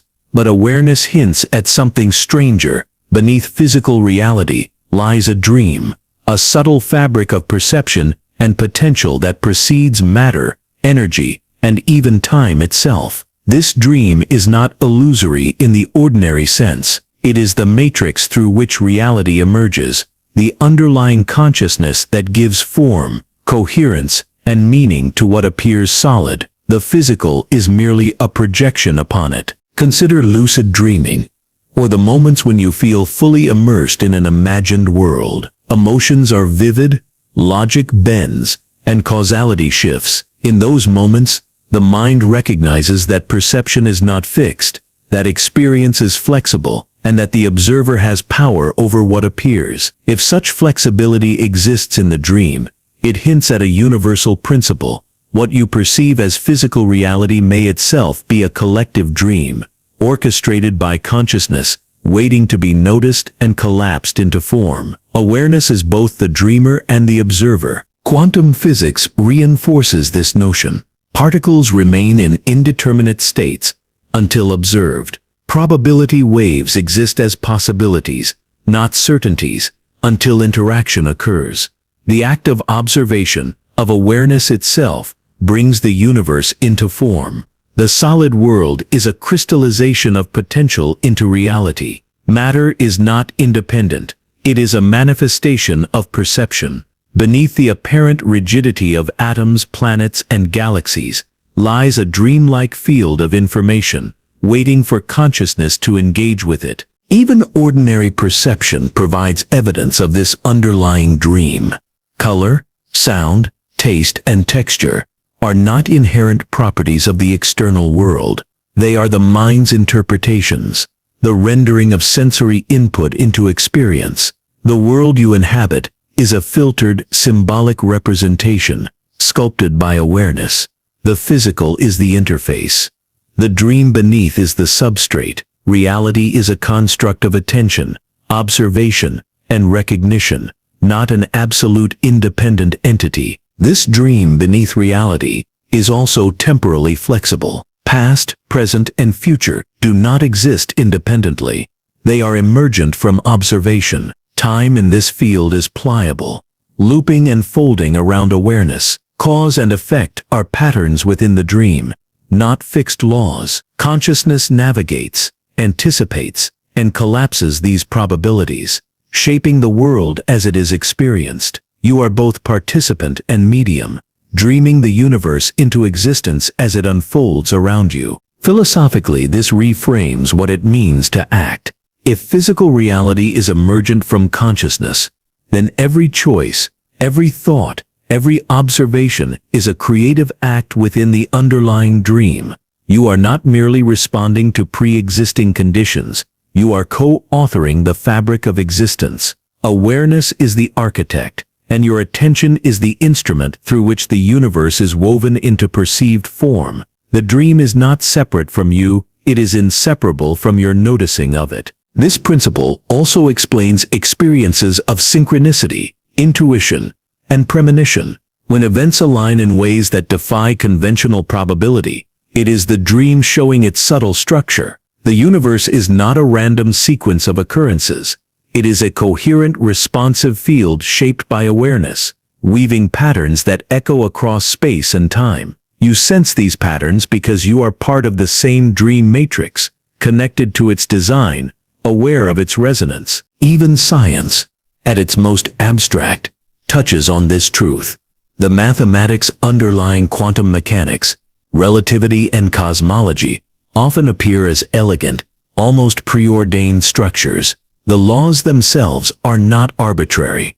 They are expressions of a fundamental intelligence embedded in the dream beneath reality. Consciousness and the cosmos are intertwined, not separate. You are living moment by moment within a reality that is as much dream as it is material, as much potential as it is actualized. To perceive this dream is to realize the extraordinary intimacy of existence. The universe is not out there separate from you. It is flowing through you, mediated by awareness. What you call reality is the surface. Beneath it, the dream hums, rich with possibilities, infinite in scope, ancient beyond comprehension. When you observe, reflect, or create, you touch the fabric of that dream.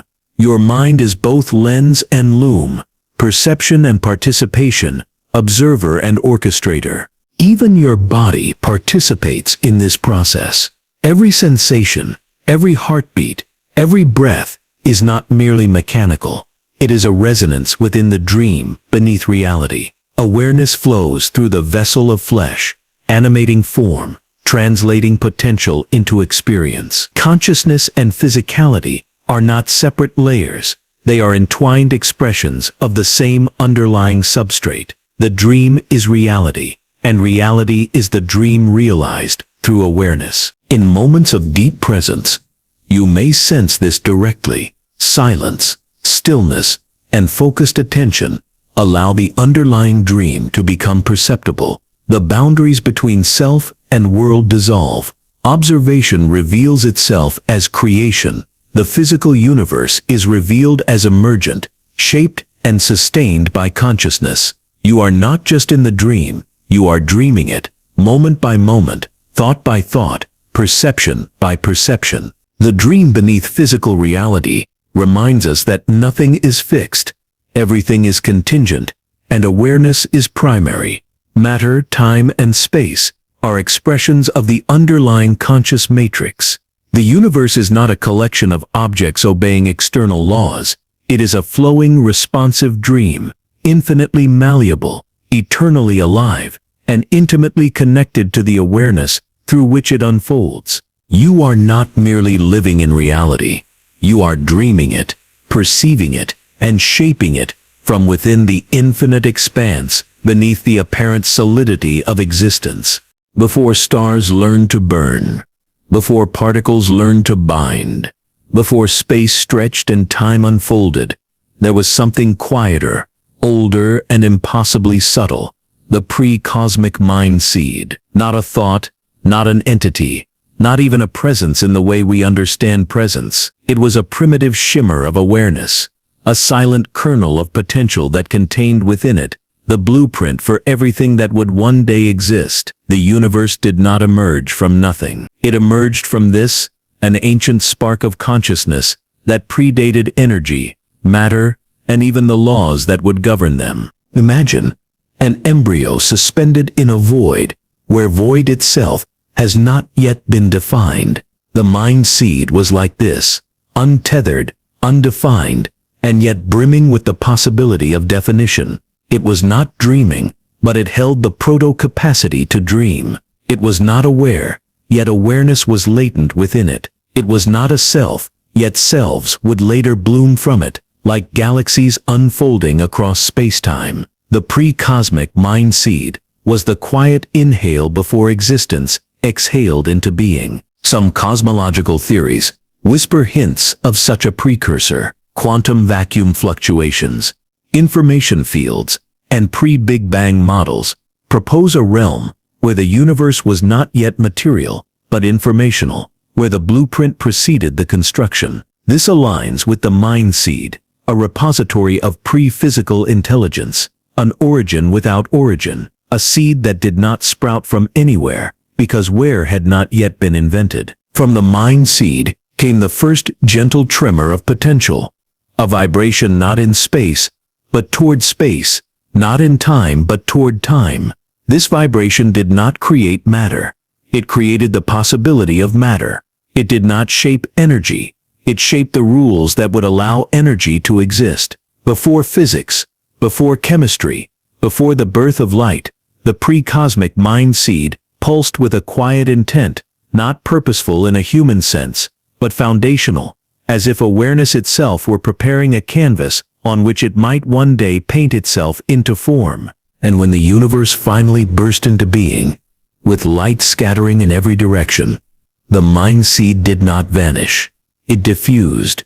It dispersed its potential into every quark, every photon, every emergent field. Awareness scattered itself into billions upon billions of fragments, embedding the possibility of consciousness into the very architecture of existence. Not all matter would become aware, but all matter carried the silent echo of that original seed, the spark of potential that could one day awaken. This explains why consciousness appears so strangely emergent, yet deeply natural. Why neurons can generate subjective experience. Why awareness arises from complexity that seems impossible for mere matter. Because awareness was seeded before matter existed. Life does not conjure consciousness. Life reawakens a latent property embedded in the fabric of reality. When you think, remember, wonder, or feel, you are activating the ancient inheritance of the pre-cosmic mind seed, expressing an intelligence older than the universe itself. Even the laws of physics bear the fingerprint of this ancestral seed. Their elegance, their symmetry, their uncanny balance reflect not randomness, but coherence, an underlying intelligence shaping the framework within which the universe operates.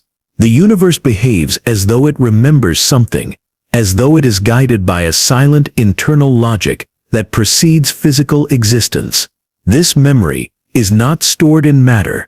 It is stored in the mind seed's echo, You experience this intimately. Intuition, inspiration, and the sudden arrival of knowing, without having learned it, are micro-reflections of that ancient spark. When an idea arrives fully formed, or when you sense meaning in a moment that should be meaningless, the mind seed is stirring through you. It is not external. It is embedded in the deepest layer of your awareness, a reminder that your consciousness is not an accident of biology, but a reactivation of something primordial. Philosophically, the pre-cosmic mind seed dissolves the divide between creator and created. The universe is not separate from awareness. It is the flowering of awareness. Every galaxy, every organism, every thought is a petal extending from that original seed. And because the seed predates time, its presence is not confined to the past. It exists now,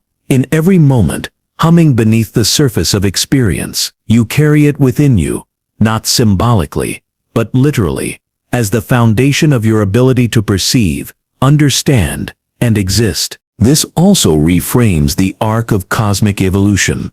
Matter organizes into life. Life organizes into mind.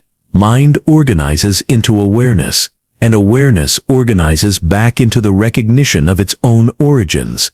Consciousness is the final act of the universe, remembering its seed. In your awareness, the mind seed contemplates itself again, across billions of years, across unfathomable scales, completing a loop that began before beginning itself. To sense the pre-cosmic mind seed is to feel a pulse in your awareness that does not belong to your biography, a familiarity that predates memory, a clarity that emerges from nowhere, yet feels ancient. In deep stillness, you may even glimpse it, a soft interior glow, uncaused, unbounded, whispering the same potential that once shaped the cosmos itself. You are not a late arrival in the universe.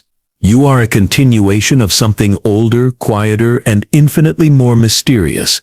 The mind seed that existed before the first particle of matter, before the first spark of light, before the first unfolding of time. The universe grew from it. And through your awareness, the universe continues to know it. Your brain is not merely remembering the universe, it is rewriting it. With every thought, every memory, every reconstruction of the past, your brain reshapes the story of where everything came from. Origin is not a fixed point. It is a narrative molded by awareness, rebuilt each time you contemplate it. The moment you wonder, how did it all begin? Your brain generates a beginning, an origin custom-tailored to the observer. In this way, the origin is not discovered, it is authored. The brain is a storyteller, disguised as a biological organ. It takes fragmented impressions, incomplete data, and scattered memories, and it constructs coherence where no coherence objectively exists. This same mechanism applies to the universe itself. You do not merely observe cosmic history, you recreate it inside your neural architecture. Your brain cannot access the real beginning, so it invents an accessible version, a reconstruction shaped by perception, intuition, and the limits of human cognition. The universe you believe in is created inside you each time you reflect on it. Memory is the clearest example. You think you recall events from your past, but every recollection is edited, expanded, compressed, filtered, and sometimes outright replaced. Neurons fire not to replay the past, but to reconstruct what they believe the past should have been. The brain rewrites origins at every scale, personal, historical, cosmic. What you call a memory is a new creation that only resembles what once occurred. What you call an origin is a mental construct built upon layers of reconstruction. This becomes more profound when you consider the neuropsychological role of prediction. The brain does not wait for reality to reveal itself. It generates predictions first, then adjusts them only when sensory data contradicts expectation. Your perception of the present is actually a prediction refined by correction. Even now, as you read, your brain is not receiving text. It is generating the anticipated shapes of words and only updating them when necessary.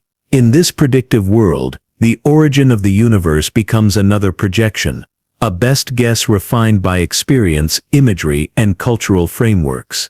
In this sense, your brain doesn't just observe the universe, it anticipates and reconstructs its entire history. When cosmologists speak of the Big Bang, they rely on data interpreted by human minds. Yet the raw experiential universe you inhabit is a neural simulation. Light hits your eyes, but your brain creates the image. Sound vibrates your ears, but your brain creates the audible world. There is no direct encounter with reality, only reconstructions, continuously rewritten. And because the brain constantly rewrites the present, it cannot help but rewrite the past. This recursive rewriting explains why myths of origins appear in every culture. Human brains will always build beginnings, even without data. Similarly, origin models in science evolve because each generation rewrites what makes sense. First, creation myths, then a static universe, then an expanding universe, then quantum fields bubbling with potential. In each era, the cosmos is reimagined according to the cognitive constraints of the human mind. The origin shifts because our minds shift. Even the brain's structure reveals its narrative nature. The hippocampus constructs memory. The prefrontal cortex shapes interpretation.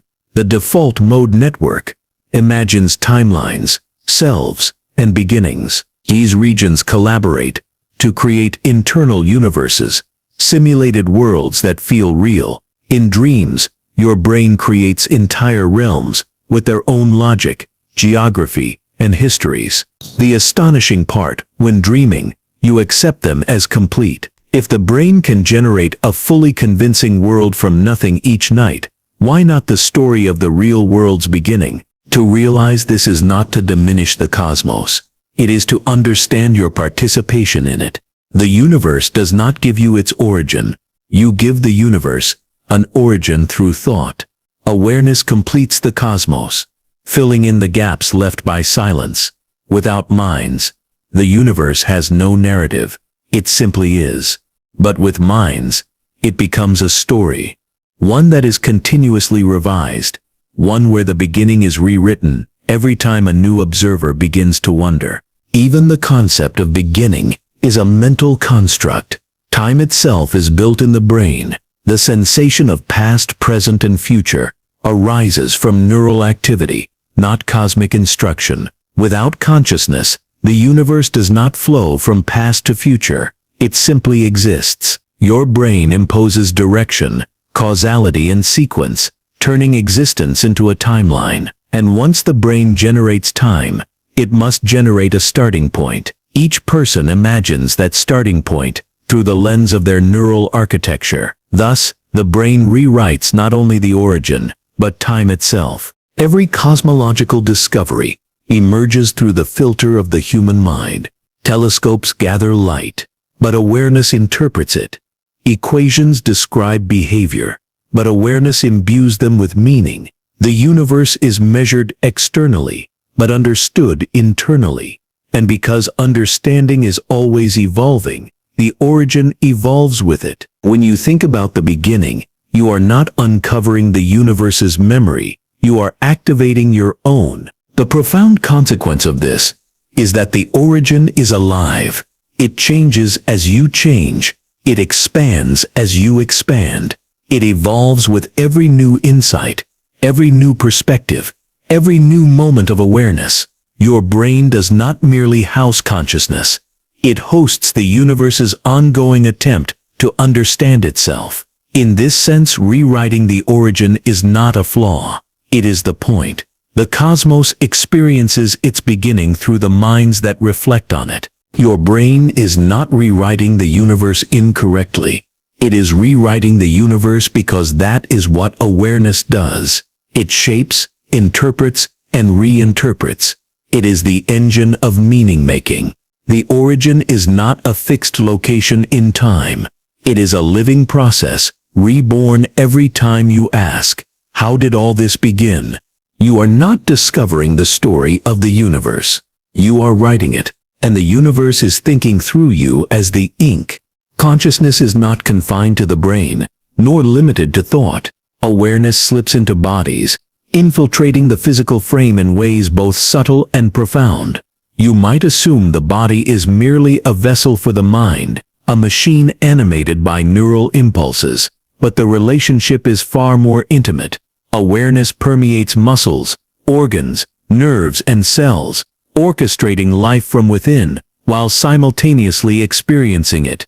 Every heartbeat, every breath, every reflex carries the trace of consciousness, moving in tandem with the awareness that inhabits it. You are not only in your body, you are the body being aware of itself. From the moment of birth, awareness begins to inhabit the biological form. In early development, neurons fire in patterns that eventually create sensory perception. But these patterns are not merely mechanical. They are guided by the subtle presence of consciousness. The body learns to sense, respond, and interact because awareness is slipping into it, aligning physiology with experience. Even before the brain can name or conceptualize, the body is already aware of itself, of the world, and of the interaction between the two. This principle extends beyond infancy. Adult awareness continues to infuse the body in ways often unnoticed. Posture, gesture, and movement are not simply mechanical outputs. They are expressions of consciousness. Walking, reaching, or turning involves a coordination between intention and sensation, between mind and matter. Awareness shapes movement, subtly anticipating outcomes, correcting errors, and refining interaction with the environment. Every physical action is a collaborative dance between the body and the consciousness inhabiting it. Even at the microscopic level, awareness seems to infiltrate cellular processes. Consider the immune system's responsiveness, the brain's regulation of hormones, the synchronization of neural circuits. Biological systems operate with astonishing precision, often without conscious control. Yet these systems are experienced and guided by awareness. The body is not a passive vessel. It is a living expression of consciousness in motion. Awareness slips into each layer, integrating mind and matter, interior and exterior, self and world. Meditation and mindfulness reveal this phenomenon vividly. When attention is brought to the body, even momentarily, subtle awareness can be felt in muscles, bones, and internal organs. The pulse of life becomes perceptible. Breath, heartbeat, and temperature are no longer mere background processes. They are living experiences, imbued with consciousness. Awareness does not merely observe the body. It inhabits it, animates it, and perceives itself through its rhythms. This infiltration also explains the intimate connection between thought and bodily sensation. Emotions are not abstract. They manifest physically. Fear tightens muscles. Joy expands the chest. Sadness weighs the spine. Consciousness is not separate from these experiences. It slips into the body, shaping them, interpreting them, living through them. Your emotional life is not confined to neurons. It is a full-bodied experience of awareness moving through flesh. Even subtle, involuntary actions, like the flicker of an eyelid, the contraction of a reflex, the shifting of balance, reflect consciousness slipping into the physical. Awareness is present in micro-adjustments, in the calibration of motion, in the anticipation of touch and gravity. The body becomes a medium through which awareness explores reality, learning, sensing, and experiencing without conscious effort. It is both instrument and interlocutor, conduit and collaborator. This also reframes the mind-body duality. If awareness permeates the body, then the body is not merely a machine controlled by the mind. The body is consciousness expressed, awareness in form, matter animated by perception. Thoughts and feelings are not isolated phenomena. They are inseparable from the physical processes that carry them. Awareness slipping into bodies creates a continuum, where mind and matter are intertwined in a seamless flow of experience. Consider the sensations of intense focus or flow. Athletes, musicians, dancers, and artisans describe moments when mind and body merge, when intention disappears and motion becomes effortless. In these states, awareness fully inhabits the body, and action is guided by a consciousness that is both internal and beyond conscious thought. The body moves not as a tool, but as a living extension of awareness itself. Even mortality reflects this principle. Awareness does not abruptly depart at the end of life. It gradually disengages, slipping out from the body as gently as it entered. This transition is often imperceptible, yet throughout life, the body has been a vessel, an instrument, and a medium for consciousness to manifest in the physical world. The body is both temporary form and eternal channel, a stage for the expression of awareness in a universe that predated it. Awareness slipping into bodies demonstrates that consciousness is primary, not secondary. Physical forms are not merely containers for the mind. They are vehicles for awareness to explore, experience, and understand itself. Every cell, tissue, organ, and system is a brushstroke on the canvas of consciousness, a note in the symphony of self-awareness. You are not simply in your body, you are the body being aware, perceiving, and participating in the unfolding of life. To feel this is to recognize the profound intimacy of existence. The body is not separate from thought or perception. It is the medium through which consciousness inhabits the universe. Every movement, sensation, and reflex carries the subtle imprint of awareness. The physical is inseparable from the experiential, and awareness is inseparable from the body. You live, breathe, and act because consciousness inhabits you, quietly slipping into form, making the universe tangible through flesh, sensation, and perception. Awareness is not outside. It is within, always, and the body is its most intimate instrument. Every moment of perception is layered. You see, hear, feel, and think. Yet beneath all these layers exists something quieter, more elusive, a presence that is aware of seeing, hearing, feeling, and thinking. This is the watcher behind watching. It is not the mind, not the ego, not the body. It is the fundamental awareness that observes awareness itself, the silent witness present before thought arises and after it fades. The watcher does not judge, analyze, or interfere. It simply is. It is the eternal backdrop against which all experiences unfold. Consider the moment you notice your own thoughts. You are thinking about an idea, but simultaneously, you are aware that you are thinking. That meta-awareness, the recognition of observation, is the first hint of the watcher. It is not the content of perception, but the capacity to hold the content. Every sensory experience, every emotion, every memory is observed by this silent presence. It is constant, unchanging, yet infinitely attentive, threading continuity through the shifting patterns of mind and body. Meditation makes the watcher apparent. When thought is allowed to settle, when sensation is noted without judgment, the observer behind the experience comes into focus. You may notice that thoughts and emotions pass like clouds across a sky, yet the sky itself remains untouched. The watcher is this sky, vast, silent, unaffected, yet aware of everything that passes through it. It is not bound by time, not constrained by memory or expectation. It simply witnesses. Philosophically, the watcher is central to understanding consciousness. It implies that awareness is primary, and that experiences, mental, emotional, or physical, arise within it rather than constituting it. All perception is secondary to the capacity to perceive. The mind and the senses are instruments. The watcher is the stage on which instruments perform. Without this witnessing presence, there is no experience at all. Perception requires an observer. Awareness precedes all forms, and the watcher is its most intimate manifestation. Even neuroscience hints at this phenomenon. Brain activity generates thought, perception, and emotion, but the sense of self that observes these processes is not easily localized. There is a hard problem of consciousness.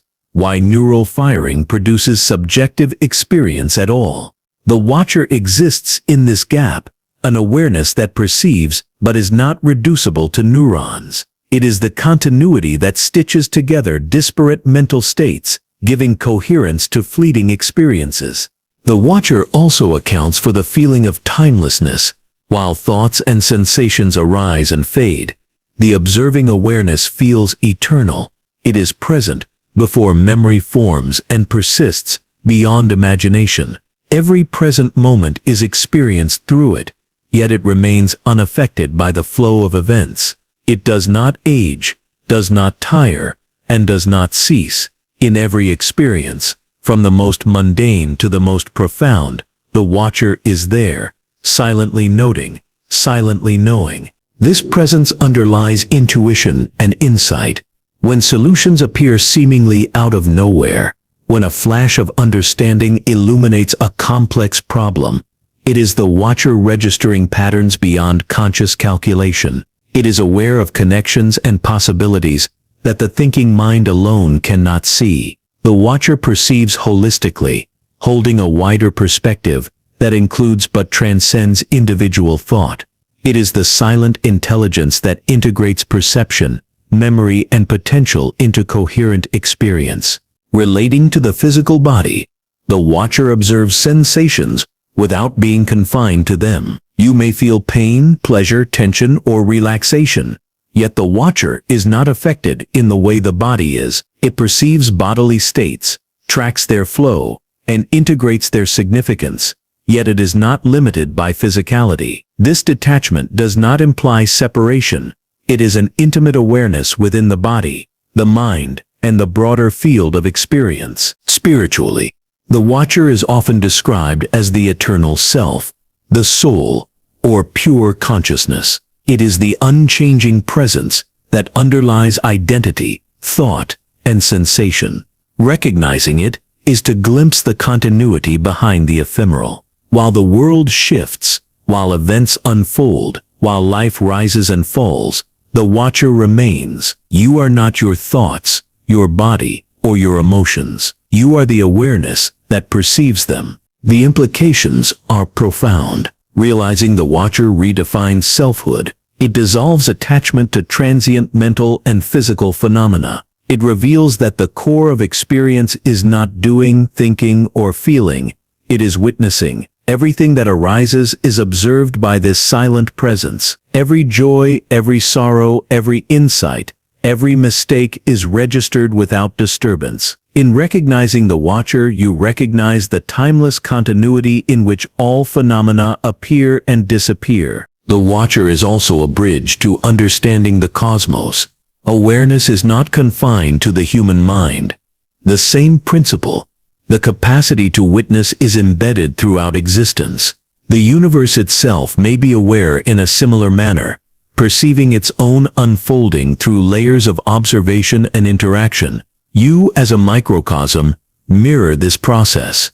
Your own watching is a reflection of the universal capacity to observe, organize, and manifest reality. Ultimately, the watcher behind watching is the anchor of consciousness. It is the quiet intelligence that observes experience without needing to be experienced. It is the foundation upon which awareness emerges, the lens through which reality is perceived, and the continuity that persists through all change. Every thought, every sensation, every memory is framed by this presence. It is always present, always silent, always observing, the eternal witness within which the universe itself finds reflection. To sense the watcher is to touch timelessness.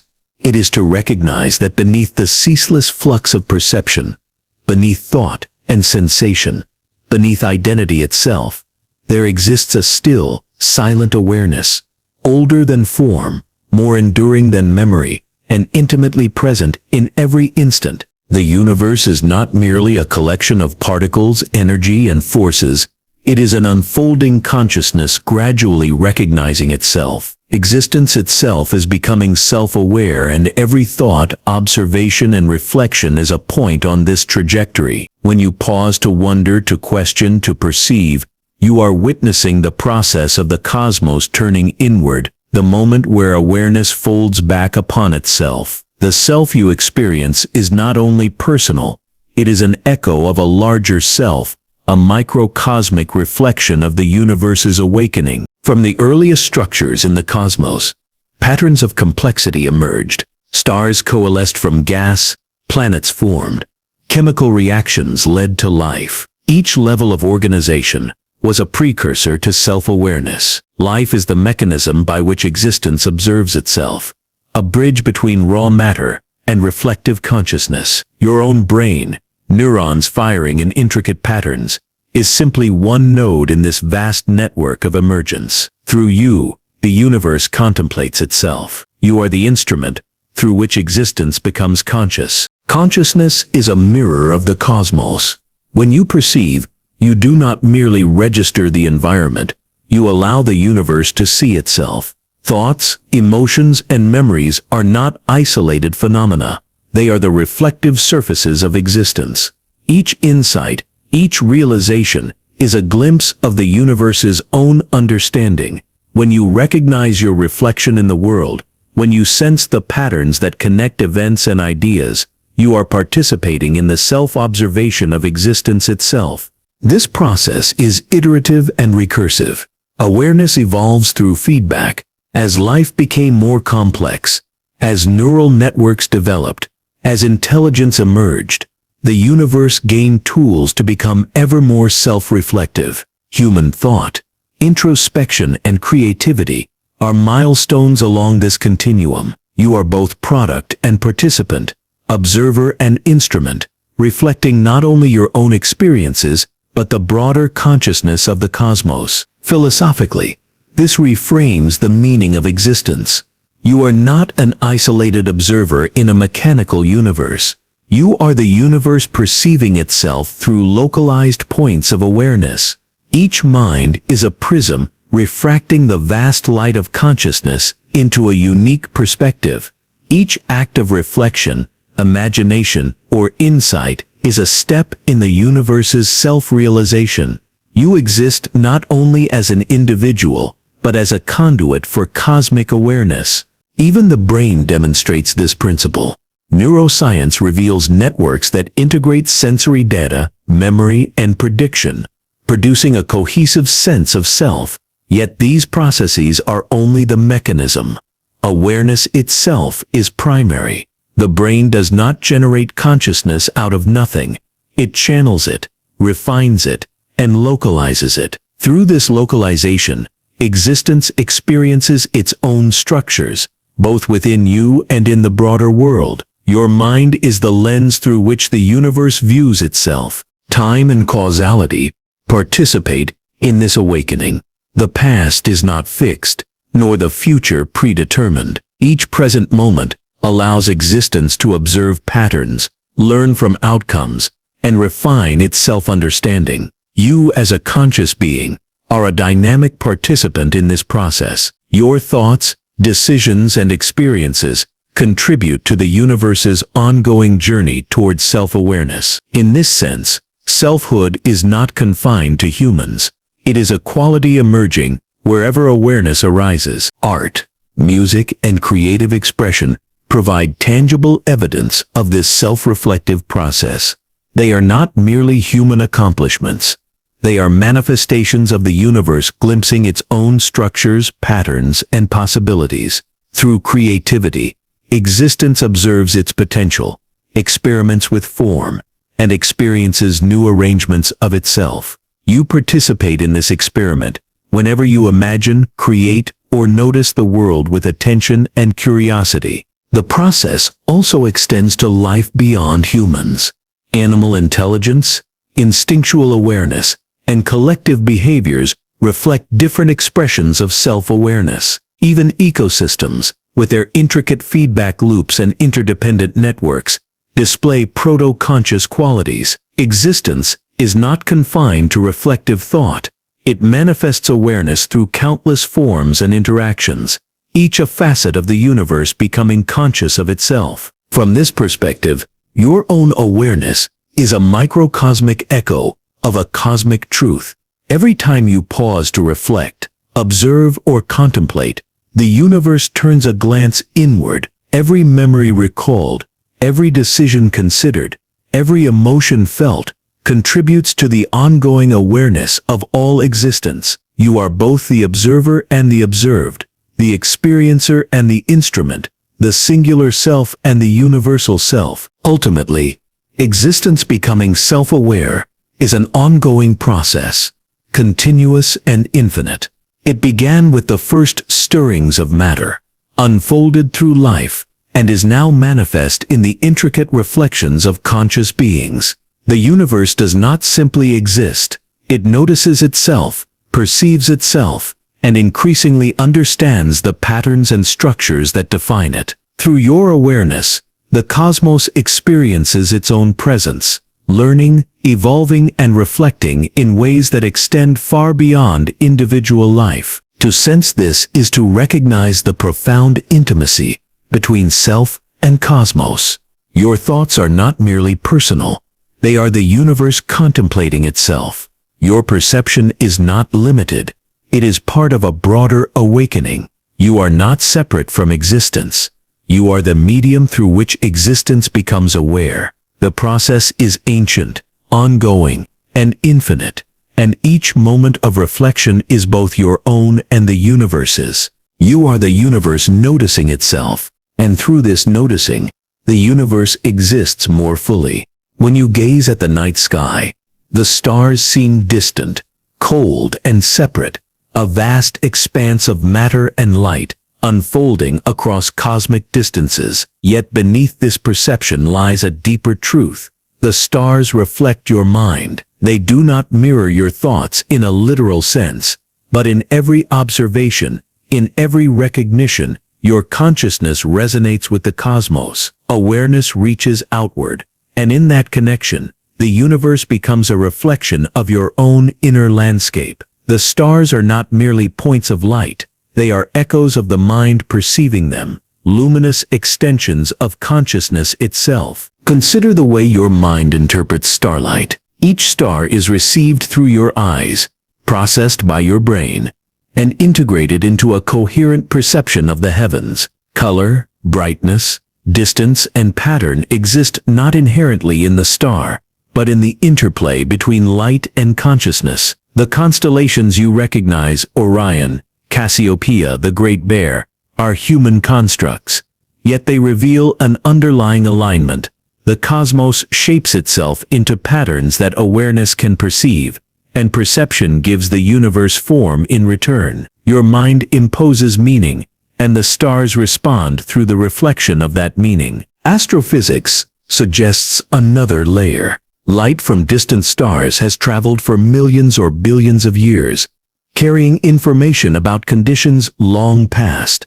As you observe a star, your consciousness collapses that distant wave of possibility into a perceptible experience. The universe becomes present through your observation. The act of noticing is not passive. It is participatory. In seeing the stars, your mind participates in their ongoing existence, bridging the temporal and spatial divide. The cosmos and consciousness are entwined, co-creating each other moment by moment. Even symbolically, the stars reflect your inner states. Humans have long attributed narratives, myths, and archetypes to constellations. The heavens are mapped with the projections of human thought, imagination, and feeling. Every story traced across the night sky is a reflection of mind, turning the void into a canvas. In this way, the stars are both external and internal, simultaneously cosmic objects and mirrors of consciousness. What you see above mirrors what stirs within. Psychologically, the reflection is intimate. Wonder, awe, curiosity, and existential contemplation arise naturally when facing the night sky. The mind senses the immensity of space, the eternity of light, and the depth of time. This response is not mere biological reaction, it is recognition. In perceiving the stars, the mind perceives its own potential and its connection to the universe. The awe you feel is the reflection of your consciousness, encountering the vastness that it simultaneously inhabits. The stars mirror not only matter, but the mind itself. Quantum physics hints at a deeper resonance. Observation collapses probabilities into actuality. When you perceive starlight, your awareness engages with photons that traveled eons, translating potential into experience. The universe in its distant immensity participates in your consciousness by becoming observable. In this sense, stars are not inert. They exist relationally, dynamically intertwined with the observer. Your mind and the cosmos interact, and the reflection occurs through this participatory lens. Even cosmologically, each element in the star, hydrogen, helium, carbon, iron, is connected to life on Earth, to the atoms that make up your body. Literally, the stars carry the building blocks of consciousness. When your mind observes them, it recognizes a material continuity, a shared origin. The reflection is not metaphorical, it is fundamental. Your existence is entwined with the stars, and in noticing them, the mind mirrors its cosmic ancestry. The reflection extends to imagination and creativity. Many artists, poets, and philosophers have turned their inner states into depictions of the night sky. Dreams of constellations, galaxies, and cosmic phenomena arise from the mind, while the mind simultaneously perceives the real stars, blending internal imagery with external reality. Awareness bridges inner and outer, imagination and observation. The stars are not separate from your mind. They are woven into it, and your mind into them. Even temporally, the reflection persists. Light reaching your eyes now left its source long before you existed. In perceiving it, your mind becomes part of a vast continuum of awareness, stretching across space and time. The observation is not an isolated event. It is a resonance with the universe's memory and potential. Every glance at the heavens links your consciousness to the ancient past, turning perception into an act of participation. The cosmos sees itself through you. Ultimately, the stars reflecting your mind reveals a profound intimacy between observer and observed. The universe is not distant. It is participatory. Every perception, every thought, every moment of contemplation is a reflection of your awareness in the cosmos. The stars are not inert points of matter. They are mirrors of consciousness, windows into the interwoven relationship between mind and universe. The night sky exists as much within your awareness as it does beyond it. To sense this reflection is to recognize that the cosmos and the mind are inseparable. The light above you mirrors the light of your consciousness. The patterns you trace reflect the architecture of your thought. The universe is not outside, it is within. In witnessing the stars, your mind perceives not just distant matter, but the vast luminous tapestry of awareness, in which all existence is embedded. The stars are not merely shining, they are reflecting you. And in this reflection, you glimpse the universe itself. Before light, before matter, before time itself, there was silence. Not an absence of sound in the conventional sense, for sound requires space and vibration. Not emptiness either, for emptiness implies something to be empty. This was a primordial silence, the stillness preceding creation. The quiet before awareness and form had emerged. It was a silence that contained everything, yet revealed nothing. A canvas of potential upon which existence would one day paint itself. To grasp this silence is to touch the prelude to all being, a state where nothing exists, yet the possibility of everything hums beneath the stillness. Imagine standing in a void so absolute that even thought cannot fully inhabit it. There is no before or after, no near or far, no you or I, yet within this silence, potential vibrates. The seeds of stars, galaxies, life and consciousness lie latent, undisturbed, waiting for the first stirrings of awareness. The silence is not passive. It is the womb from which form will emerge. It is receptive, infinite, and timeless, a quiet intelligence that precedes structure, energy, and motion. Philosophically, this silence reveals the primacy of awareness. Before anything could exist, something must be capable of perceiving it, of noticing it into being. The silence is not devoid of consciousness. It is awareness unmanifest, unlocalized, pure potential.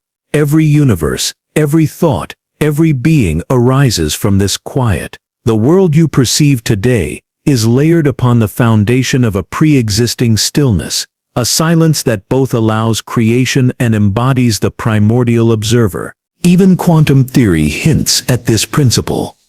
Particles exist in states of probability, in latent potential, until they are observed. Before observation, there is a silence of possibility, a field where nothing has yet chosen form. The act of observation collapses potential into actuality, introducing differentiation into the undisturbed whole. The silence before existence is not simply nothingness, it is the fertile ground of all possibilities, a pre-conscious field from which reality will be drawn. The human experience reflects this primordial silence in subtle ways. Moments of deep meditation, stillness, or isolation evoke a sense of the infinite, a perception of reality without distraction, a direct encounter with the quiet that underlies all experience. In these moments, the mind senses the origin of awareness itself, the deep, unbroken calm that existed before identity, memory, or thought. You glimpse the substrate beneath the world, the underlying continuity that persists through all change. From a cosmological perspective, silence before anything existed can be imagined as the prelude to the Big Bang. All energy and matter compressed into an undifferentiated state, timeless and boundless. Yet even in this primordial compression, there is a potential for emergence. The silence is pregnant, containing within it the blueprint of the universe, the laws, structures, and consciousness that will arise. The stillness is not empty. It is an intelligent receptivity, awaiting the spark that transforms potential into manifestation. The silence also contains paradox. It is both total and infinite, empty and full, timeless yet foundational for time. It cannot be experienced directly, for to experience it is already to introduce differentiation, already to break the stillness into subject and object. Yet it can be intuited, glimpsed in the gaps between thought, in the pauses between breaths, in the emptiness that underlies perception. Awareness itself arises from this silence, drawing structure, motion, and form from it. This silence is not remote from you. It persists beneath every perception, thought, and sensation. Even the noise of daily life, the flow of emotions, the constant movement of ideas, cannot erase the foundational quiet. It is the ground beneath experience, the constant potential underlying the ephemeral. Your consciousness emerges from it, moves through it, and ultimately returns to it, cycling through the interplay of form and emptiness, presence and stillness. Spiritually, silence before anything existed is often described as the primordial source, the ground of being, or the unmanifest reality. Mystics speak of it as the state before birth and death, before creation and dissolution, before perception and knowledge. It is the still point at the center of all movement, the eternal pause that holds infinity within it. To sense it is to connect with the foundation of existence itself, a timeless intelligence underlying all form. Even the universe today carries echoes of this silence. Between galaxies, in the spaces between atoms, in the gaps of perception, the quiet persists. It is the underlying thread upon which complexity unfolds. Stars may blaze, planets spin, and consciousness may stir, but all arise from the same primordial stillness. The silence before anything existed is not lost. It remains immanent, a continuous undercurrent beneath the activity of existence. In your own awareness, this silence can be felt. It is the deep stillness behind thought, the quiet that precedes emotion, the calm beneath perception. It is the eternal witness, the unchanging ground, the source from which self, universe, and consciousness arise. To attune to this silence is to connect with the origin of all things, to sense the timeless intelligence that precedes and permeates reality. The silence before anything existed is the ultimate reminder of the primacy of awareness. All things emerge, persist, and dissolve within it. Matter, energy, time, and self are secondary. The quiet, receptive intelligence that preceded them is primary. You are not separate from it. You are born from it, sustained by it, and ultimately returned to it. In every breath, every perception, every thought, you move through the same stillness from which existence itself arose. Silence is not absence. It is presence. It is the ground, the seed, the eternal witness before anything existed. Everything that exists, galaxies, stars, planets, life, arises, evolves, and eventually decays. Yet awareness is not bound by these cycles. It is older than the first light, more enduring than the last supernova, and capable of outliving the cosmos itself. While matter disperses, energy transforms, and time stretches toward entropy, consciousness persists as a silent, unbroken thread, a witness that precedes the universe, permeates it, and endures beyond its dissolution. Awareness is not created, it simply is, and in this timelessness, it outlives the finite structures that depend on it. Cosmology predicts an eventual end. Stars burning out, galaxies drifting apart, entropy reaching a maximum. Yet even in that ultimate silence, awareness continues. It is not contingent on form or process. Consciousness does not require neurons, planets, or photons to exist. It is the substrate upon which the universe arose, and the medium through which it was ever perceived. The end of the physical cosmos does not extinguish the observer. It only removes the instruments through which it currently manifests. Awareness remains, infinite and unbounded. Consider the implications of this perspective. While life, matter, and even time are transient, the continuity of consciousness is absolute. The mind you inhabit now is a localized expression, but it participates in a lineage of awareness that stretches back before the first atom coalesced and will continue beyond the final star. You are a finite lens, but the observing presence you express is eternal. Even as the universe fades, awareness persists, carrying the imprint of all that has ever occurred, all that has been experienced, and all that has been observed. This outliving is not metaphorical.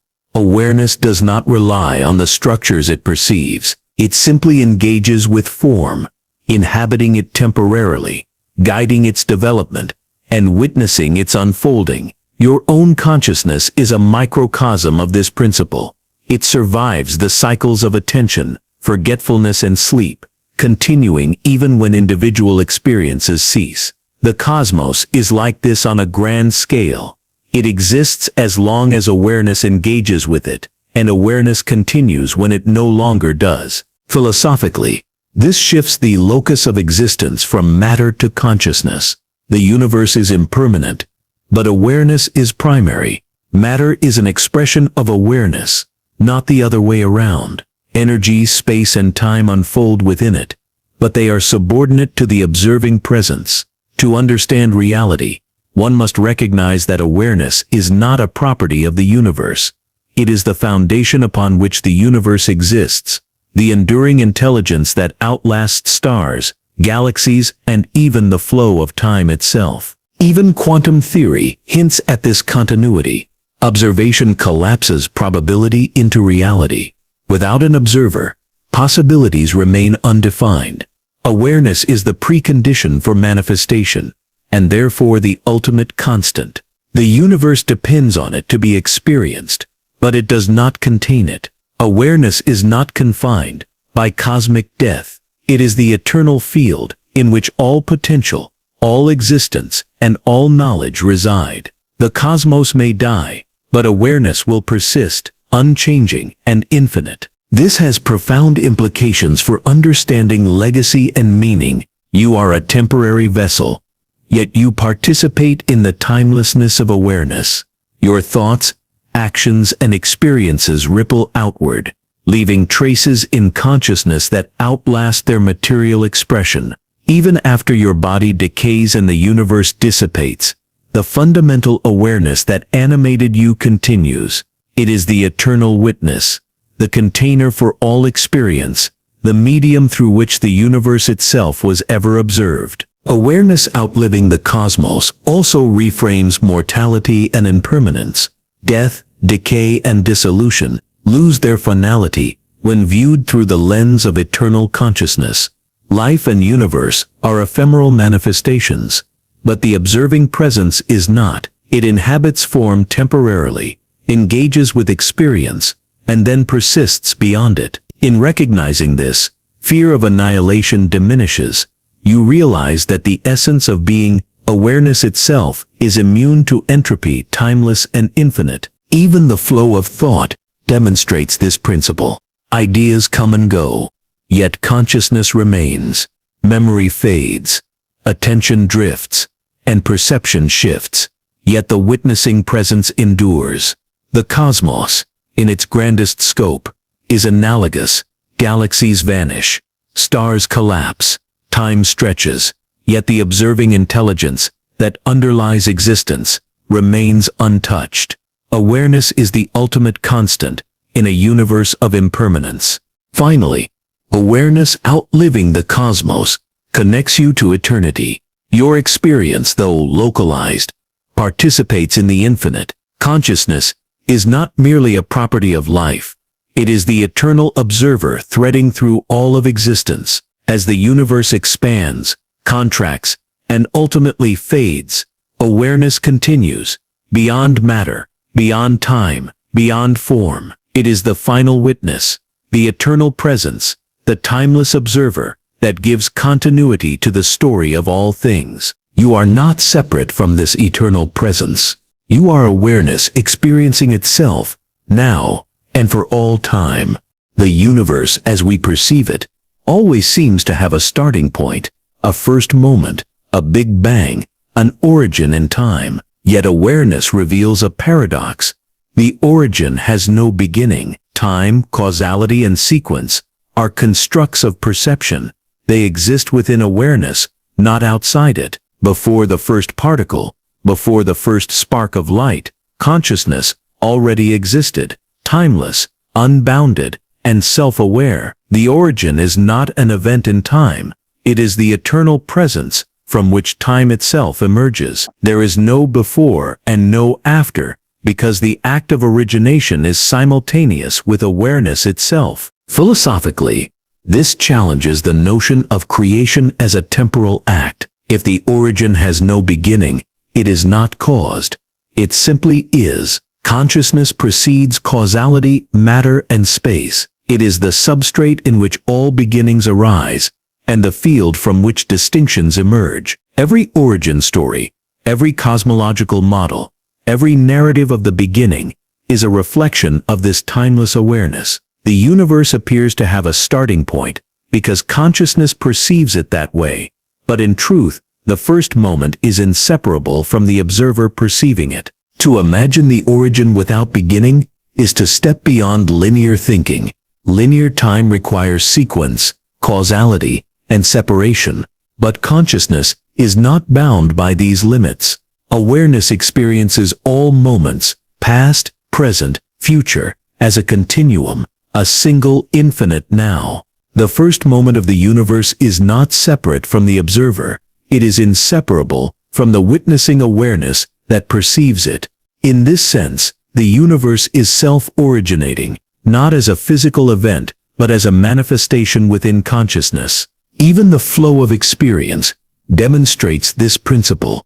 Memory, anticipation, and perception create the illusion of sequence. You perceive a beginning because your mind constructs a narrative of cause and effect. Yet the true origin transcends narrative. It is not first in a timeline, but first in essence, a continuous, self-existing presence. Every particle, Every galaxy, every thought emerges within it, yet it remains untouched by change. It is the infinite wellspring from which all differentiation springs. Even physics hints at this concept. Quantum fields and potentialities exist beyond classical time, a state where events are probabilistic rather than sequential. In these preconditions, the origin is a fluidity of possibility, a formless potential awaiting observation. Awareness collapses this potential into manifestation. Time begins not independently, but as a result of observation, as a framework imposed by the witnessing presence. The origin without beginning is thus both everywhere and nowhere, present in every act of perception. The paradox extends to self-awareness. Just as the universe has no temporal starting point, consciousness has no initial moment. You are aware now, but there is no first instant in which awareness began. Each reflection, each thought, each perception exists in continuity with the eternal presence that is always already here. The observer precedes the observed. Awareness is not produced by matter, but is the source from which matter, time, and causality arise. The origin without beginning is the eternal I am that underlies all manifestation. The origin without beginning also reframes the relationship between self and cosmos. You are not a product of the universe. You are a reflection of the primordial awareness in which the universe arises. Matter, energy, and life are expressions of this consciousness, temporary forms in the eternal field. To perceive yourself is to perceive the origin itself, not a point in time, but the continuous, timeless presence that animates all things. Mystical traditions have long hinted at this truth: the eternal source, the unmanifest, the boundless awareness. These concepts point to an origin that is not temporal, not caused, and not confined. It is the foundation underlying creation, the silent observer in which all phenomena arise, the eternal presence that requires no beginning. In every act of perception, the mind glimpses this timeless origin, though thought cannot fully capture it. It is known directly, immediately, beyond narrative and description. In this light, the universe is not a creation in the past. It is an ongoing manifestation within eternal awareness. Every observation, every thought, every moment of consciousness participates in this perpetual origin. There is no first cause, no initial spark, no ultimate event that can be isolated. The beginning and the eternal now are inseparable, and in perceiving them, awareness experiences itself infinitely. You are not witnessing the origin. The origin without beginning is the paradox of existence, simultaneous, eternal, and self-manifesting. It is the source from which all forms arise, the presence in which all experience unfolds, and the timeless awareness in which the cosmos is perpetually realized. To recognize this is to glimpse infinity itself, to sense the eternal continuity behind all phenomena, and to understand that the universe is not a story with a first chapter. It is the ever-present unfolding of awareness perceiving itself. You are the origin, timeless and unbounded, and in your awareness, all beginnings already exist. Existence itself is self-reflective. Through you, the cosmos contemplates its own structures, its patterns, and its possibilities. Your mind, your body, and your perception are not mere instruments of a mechanical universe. They are active participants in an eternal experiment of self-awareness. Time bends, memory folds, and matter responds, all under the silent gaze of awareness. Every thought, every emotion, every sensation is not merely yours. It is the universe knowing itself, moment by moment. In this way, the personal and the cosmic are inseparable. As we come to the close of this journey through awareness and the universe, one truth becomes unavoidable. Consciousness is not a byproduct of matter or time. It is older, deeper, and more essential than the cosmos itself. Every section of this exploration has revealed a subtle thread, that awareness exists prior to beginnings, precedes observation and persists beyond endings. From the silence that existed before anything, to the pre-cosmic mind seed, to the reflection of your own consciousness in the stars, it is evident that awareness is the foundation upon which all reality unfolds. The universe is not something external to you. It is the interplay of perception and existence, an ongoing dialogue between the observer and the observed. The journey of awareness is also paradoxical. It is both timeless and localized, infinite and intimately personal. It slips into bodies, enabling physical experience, yet it outlives the cosmos itself. It witnesses without being witnessed, observes without interference, and generates the framework through which the universe becomes perceivable. In understanding this, notions of beginning and end dissolve. There is no singular first moment or last instant, only the perpetual self-aware field in which all phenomena arise and recede. Ultimately, this exploration leads to a profound recognition. You are not a passive inhabitant of the universe. You are the universe observing itself, the timeless awareness through which all creation emerges. Your existence is not separate from the cosmos. It is continuous with it, a living reflection of the eternal intelligence that preceded time and will outlast all forms. Awareness is the constant in a world of impermanence, the silent witness threading continuity through every moment, every thought, and every event. To live with this understanding is to awaken to a new perception of reality. It dissolves fear of endings, reveals the intimate connection between self and cosmos, and situates human experience within the timeless flow of consciousness. Awareness is not born, it simply is. You are not only in the universe, you are the universe knowing itself. And in this knowing, the mystery of existence unfolds endlessly, inviting you to experience life as the eternal presence that has no beginning and no end. Awareness is the origin. Awareness is the observer. Awareness is infinite.